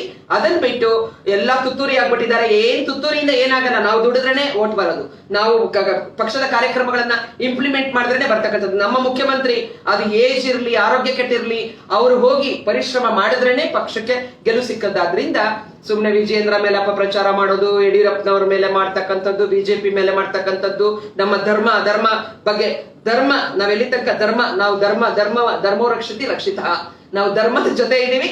ಅದು ಮಾನವ ಧರ್ಮ, ಅವರು ನಮ್ಗೆ ರಕ್ಷಣೆಯನ್ನ ಕೊಡ್ತಾರೆ ಅಂತ ಹೇಳ್ತಾ ಕಾಂಗ್ರೆಸ್ ಪಕ್ಷ ಒಳ್ಳೆಯ ಸಕ್ರಿಯವಾಗಿ ಒಂದು ಆರೋಗ್ಯಕರವಾದ ಪ್ರತಿಪಕ್ಷವಾಗಿ ಕೆಲಸ ಮಾಡ್ಲಿ. ನಾವು ಒಳ್ಳೆ ಕೆಲಸ ಮಾಡಿದ್ರೆ ಬೆಂತಟ್ಲಿ, ನಾವು ಡಿವಿಯೇಟ್ ಆದ್ರೆ ನಮ್ಮನ್ನು ಎಚ್ಚರಿಸುವಂತ ಕೆಲಸವನ್ನ ಮಾಡ್ಲಿ. ನಾವು ಅದನ್ನ ಗೌರವದಿಂದ ಸ್ವೀಕರಿಸ್ತೀವಿ ಅಂತ ಹೇಳಿ ನನ್ನ ಒಂದು ವಾದವನ್ನ ಮಂಡಿಸ್ತೀನಿ. ಕೊನೆಯದಾಗಿ ನಿಗಮಕ್ಕೆ ಸಂಬಂಧಪಟ್ಟಂತೆ ತಾವೇನಾದ್ರು ಹೇಳೋದಿದ್ರೆ, ನಿಗಮಗಳಿಗೆ ಸಂಬಂಧಪಟ್ಟ ಕೊನೆಗೆ ತಾವು ಸರ್, ಇನ್ನೂ ನಿಗಮಗಳು ಬಹಳಷ್ಟು ಈ ದೇವಂಗ ಆಗ್ಬೇಕು ನೋಡಿ, ಪಟ್ಟಿನೇ ಮಾಡಿದ್ದೆ.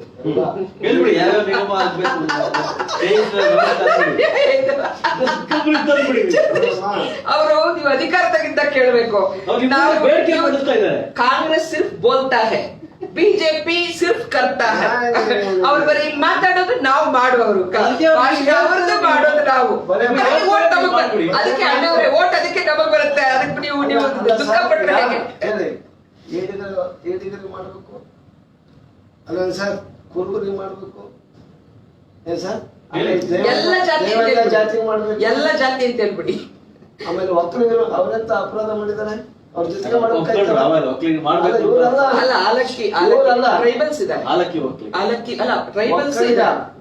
ಅದ್ರಲ್ಲಿ ಹಳ್ಳಿಕಾರರಿದ್ದಾರೆ, ಅದರಲ್ಲಿ ಕುಂಚಿಟಿಗರು ಇದ್ದಾರೆ, ಅದರಲ್ಲಿ ಕುಂಚಿಟಿಗರಿದ್ದಾರೆ,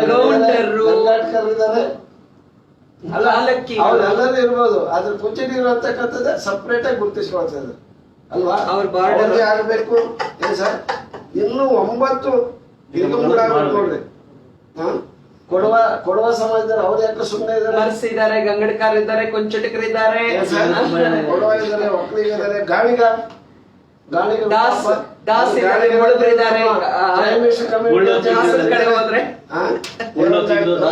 ಭಾವಸರ ಕ್ಷೇತ್ರೀಯ ಅವರಲ್ಲಿ ಬಹಳ ಮರಾಠರ ಉಪಪಂಗಡ ಬರುತ್ತೆ. ಇಲ್ಲ ಅವರು ಪಾಪ ದರ್ಜಿಗಳು ಬೇರೆ ಬೇರೆ ಇರೋದಲ್ಲ ಅದರಲ್ಲಿ ಬರೋದಿಲ್ಲ. ದರ್ಜಿಗಳು ಅಂತ ಹೇಳಿದಾಗ ಮರಾಠ ಅಂತ ಹೇಳಿ ಅವ್ರಿಗೊಂದ್ಸಲ ಇಲ್ಲ, ಅವ್ರು ದರ್ಜಿಗಳು ಅನ್ಬಿಟ್ಟು ಅಲ್ಲಿ ವಿರೋಧ ಮಾಡ್ತಾರೆ, ಇಲ್ಲಿ ದರ್ಜಿಗಳು ಅಂತ ಉಪಯೋಗಿಸ್ತಾರೆ. ಅಲ್ಲ ಬಟ್ಟೆ ಹೊಲಿತಕ್ಕಂಥವ್ರು ಅವರು ಇದ್ದಾರೆ. ನಮ್ಮ ಚಿಗಳ ಪಾಪ ಚಿಗಳು ಗೊತ್ತಲ್ಲ ನಿಮ್ಗೆ, ಚಿಗಳು ಅವರಿಗೂ ಕಾರ್ಪೊರೇಷನ್ ಆಗ್ಬೇಕಾಗುತ್ತೆ.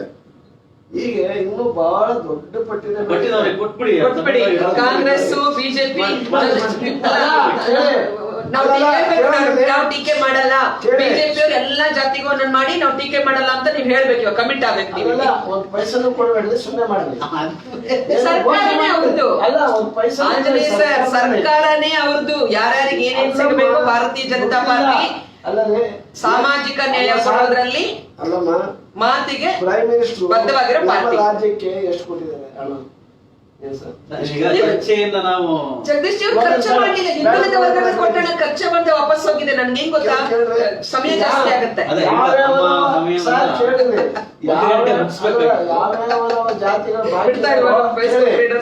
ಎಲ್ಲವೂ ಸುಮ್ಮನೆ ಆದೇಶ ಮಾಡಿ ಹಾಕ್ಬಿಡ್ರಿ, ಸುಮ್ಮನೆ ಅಂಡರ್ ಸೆಕ್ರೆಟರಿ ಹೇಳ್ಬಿಟ್ಟು ಅಲ್ಲೇ ಕುಂದಿಸ್ಬಿಡ್ರಿ. ನೋಡಿ, ನಿಮಗೂ ಗೊತ್ತು ಮುಖ್ಯಮಂತ್ರಿ ಯಡಿಯೂರಪ್ಪನವರು. ನೋಡಿ, ನಾವ್ ಹೇಗೆ ನಂಬ್ತೀವಿ, ನೀವು ನಮ್ಮನ್ನ ನಂಬಬೇಕು. ನಾವು ಕೇಳಿ ಸ್ವಾಮಿ, ನಾವು ಯಾವುದೇ ಒಂದು ಕಾರ್ಪೊರೇಷನ್ ನ ಮಂಜೂರು ಮಾಡತಕ್ಕಂತ ಸಂದರ್ಭದಲ್ಲಿ ಮಂಜೂರಾತಿ ಜೊತೆಗೆ ಹಣ ಬಿಡುಗಡೆ ಮಾಡ್ತಾ ಇದ್ವಿ, ಇಷ್ಟು ಕೋಟಿ ಅಂತಂದ್ರೆ. ಹಂಗ್ ಮಾಡಿ ನೀವು ಈ ವೀರಶೈವ ಅವರು ಮಾಡಿದ್ರಿ, 1000 ಕೋಟಿ ಕೊಡ್ತೀರಿ. ಈಗ ಅವರಿಗೆ ಜನಸಂಖ್ಯೆ ಎಷ್ಟಿದೆ? ಹಿಂದುಳಿದ ವರ್ಗಗಳ ಕಲ್ಯಾಣ ಇಲಾಖೆಯಿಂದ ನಾವು ಒಂದು ಸಮೀಕ್ಷೆ ಮಾಡಿಸಿದ್ವಿ, ಸಾಮಾಜಿಕ ಶೈಕ್ಷಣಿಕ ಸಮೀಕ್ಷೆ. ವರದಿನ ನೋಡಿ ನೀವು, ಅದು ಒಂದು ಕೈಗನ್ನಡಿ ಆಗುತ್ತೆ ಆಡಳಿತಕ್ಕೆ. ನಿಖರವಾದಂತ ಅಂಕಿ ಅಂಶಗಳು ನಿಮಗೆ ಬೆಳಕಿಗೆ ಬರುತ್ತೆ.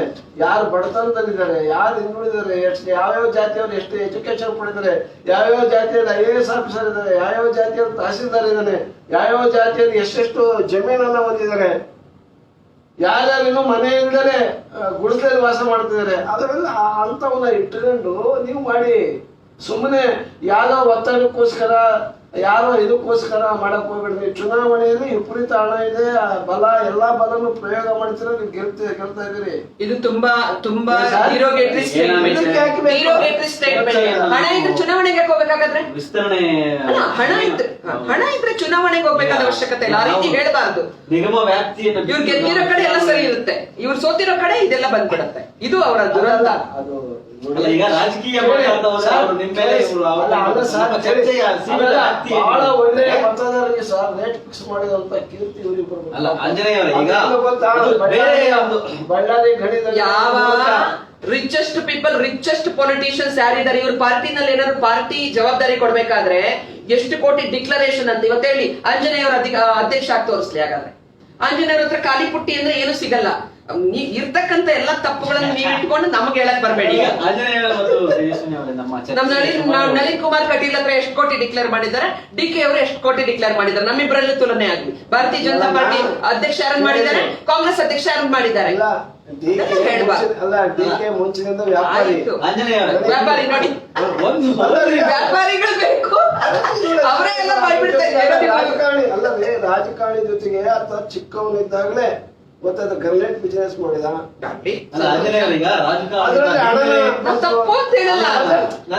ಒಂದೇ ನಿಮಿಷ, ರಾಜಕಾರಣಿಗಳ ಹಿನ್ನೆಲೆ ಮತ್ತು ಅವರ ಶಕ್ತಿ ಸಾಮರ್ಥ್ಯವನ್ನ ಮಾತಾಡಕ್ ಹೋದ್ರೆ ನಾವು ಯಡಿಯೂರಪ್ಪನವ್ರ ಸಾಮರ್ಥ್ಯ, DK ಶಿವಕುಮಾರ್ ಸಾಮರ್ಥ್ಯ, ಆಂಜನೇಯ ಸಾಮರ್ಥ್ಯ ಎಲ್ಲರನ್ನ ಮಾತಾಡ್ಬೇಕಾದ್ರೆ, ಕುಮಾರಸ್ವಾಮಿ ಅವರ ಸಾಮರ್ಥ್ಯ ಚರ್ಚೆ ಮಾಡ್ತಾ ಹೋದ್ರೆ ಇದು ನಮ್ಮ ಚರ್ಚೆಯ ವ್ಯಾಪ್ತಿಯಿಂದ ಹೊರಗಡೆ. ನಾವು ನಿಗಮಕ್ಕೆ ಸಂಬಂಧಪಟ್ಟ ಹಾಗೆ ಸೀಮಿತವಾಗಿ ಚರ್ಚೆ 1 ಗಂಟೆ 10 ನಿಮಿಷ 15 ನಿಮಿಷ ಆಗೋಯ್ತು. ಕೊನೆಯದಾಗ ಒಂದು ವಾಕ್ಯದಲ್ಲಿ ಹೇಳೋದಕ್ಕೆ ಈಗ ನಮ್ಗೇನಿಲ್ಲ ಸರ್, ಇವರು ಮಾಡ್ತಕ್ಕಂಥದ್ದು ಏನಾಯ್ತದ ಇವ್ರು ಮಾಡ್ತಕ್ಕಂಥದ್ದು ನಾವು ಇಷ್ಟೇನೆ ಹೇಳೋದು. ಯಾವುದೇ ಕಾರ್ಪೊರೇಷನ್ ಮಾಡಿ ಆಯ್ತು, ಎಲ್ಲಾ ಬಡವರಿಗೂ ಉದ್ಧಾರ ಮಾಡಬೇಕು. ಅದು ರಾಜಕಾರಣಿಗಳಿಗೆ ಇರಬೇಕಾದಂತ ಒಂದು ಕನಿಷ್ಠ ಜವಾಬ್ದಾರಿ, ಬಡವರನ್ನ ಉದ್ಧಾರ ಮಾಡ್ತಕ್ಕಂಥದ್ದು ಮಾಡಿದ್ವಿ. ಮಾಡುವಂತ ಸಂದರ್ಭದಲ್ಲಿ ಸುಮ್ಮನೆ ಬೇಕಾಬಿಟ್ಟಿ ಆದೇಶಗಳನ್ನ ಮಾಡ್ಕೊಳ್ರಿ. ಅದ್ರ ಜೊತೆಗೆ ನಿಮ್ಮ ಆರ್ಥಿಕ ಸ್ಥಿತಿ ನೋಡ್ಕೊಳ್ರಿ, ರೈತ ಹಣ ಐತಿಲ್ಲ ನೋಡ್ಕೊಳ್ರಿ. ಆಸೆಗಿದ್ದಷ್ಟು ಕಾಲ್ ಚಾಚಬೇಕು ಅಂತ ಹೇಳೋಗ್ಬಿಟ್ರು, ಬಹಳ ದೂರ ದೃಷ್ಟಿ ಇಟ್ಕೊಂತ ಹೇಳೋಗಿದ್ದಾರೆ. ಸ್ವಾಮಿ ದುಡ್ಡಿಲ್ಲ ಏನಿಲ್ಲ, ಸುಮ್ಮನೆ ನೀವು ಆದೇಶ ಮಾಡ್ತಾ ಬಂದಿದ್ರೆ ಅದು ಏನಾಗ್ತೈತಿ, ಜನರನ್ನ ತಪ್ಪು ದಾರಿಗಳಂಗೆ.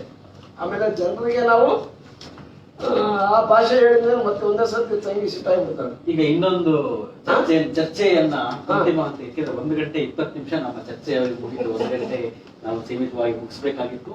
ಅನೇಕ ಸಂಗತಿಗಳನ್ನ ಇವತ್ತು ನಮ್ಮ ಇಬ್ಬರ ಅತಿಥಿಗಳು ತೇಜಸ್ವಿನಿ ಗೌಡ ಅವರು ಮತ್ತು ಆಂಜನೇಯ ಅವರು ಹೇಳಿದ್ದಾರೆ. ಒಂದು ಅಂಶವನ್ನು ನಾವು ಚರ್ಚೆ ಮಾಡಬೇಕಾಗಿತ್ತು. ಕರ್ನಾಟಕದ ಹಿಂದಿನ ಕಾಂಗ್ರೆಸ್ ಸರ್ಕಾರ ಜಾತಿ ಗಣತಿ ವರದಿಯನ್ನ ಈಗಾಗಲೇ ಸಿದ್ಧಪಡಿಸಿ ಹಿಂದುಳಿದ ವರ್ಗ ಇಲಾಖೆಗೆ ಕೊಟ್ಟಿದೆ. ಆದ್ರೆ ಅದು ಒಂದು ವೈಜ್ಞಾನಿಕ ವರದಿ ಅಂದ್ರೆ ಅದು ಯಾರೋ ಪಕ್ಷ ಮಾಡಿದ್ದಲ್ಲ, ಸರ್ಕಾರ ಮಾಡೋದು ವರದಿ.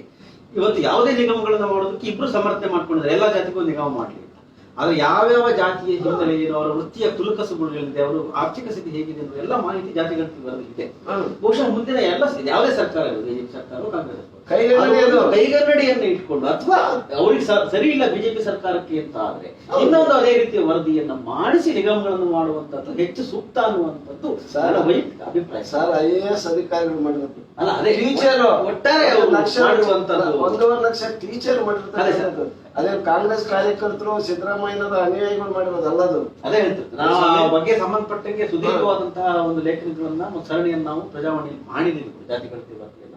ಈಗ ಬಿಜೆಪಿಯ ಕಾರಜೋಳ ಅವರು ಈಶ್ವರಪ್ಪ ಅವರು ವರದಿಯನ್ನು ಮಂಡಿಸ್ತೀವಿ ಅಂತ ಹೇಳಿದ್ದಾರೆ, ನೋಡ್ತಾರೆ ಏನ್ ಮಾಡೋಣ ಅಂತೇಳಿ. ಇಲ್ಲಿಯವರೆಗೆ ನಮ್ಮ ಇಬ್ಬರು ಅತಿಥಿಗಳು ನಡೆಸಿದಂತಹ ಈ ಜಾತಿಗೊಂದು ನಿಗಮ ಬೇಕೆ ಎಂಬ ವಿಷಯದ ಚರ್ಚೆಯನ್ನ ವೀಕ್ಷಣೆ ಮಾಡ್ತಿರ್ತಕ್ಕಂತಹ ಎಲ್ಲ ವೀಕ್ಷಕರಿಗೆ ಪ್ರಜಾವಾಣಿಯ ಪರವಾಗಿ ಧನ್ಯವಾದಗಳು. ಹಾಗೆಯೇ ನಮ್ಮ ಚರ್ಚೆಯಲ್ಲಿ ಪಾಲ್ಗೊಂಡಂತಹ ಡಾಕ್ಟರ್ ತೇಜಸ್ವಿನಿ ಗೌಡ ಅವರು ಹಾಗೂ ಎಚ್ ಆಂಜನೇಯ ಇಬ್ಬರಿಗೂ ಕೂಡ ಧನ್ಯವಾದಗಳು. ಈ ಅವಕಾಶ ಕೊಟ್ಟದಕ್ಕೆ ಪ್ರಜಾವಾಣಿಗೆ ಧನ್ಯವಾದಗಳು. ಧನ್ಯವಾದಗಳು. ನಮಸ್ಕಾರ.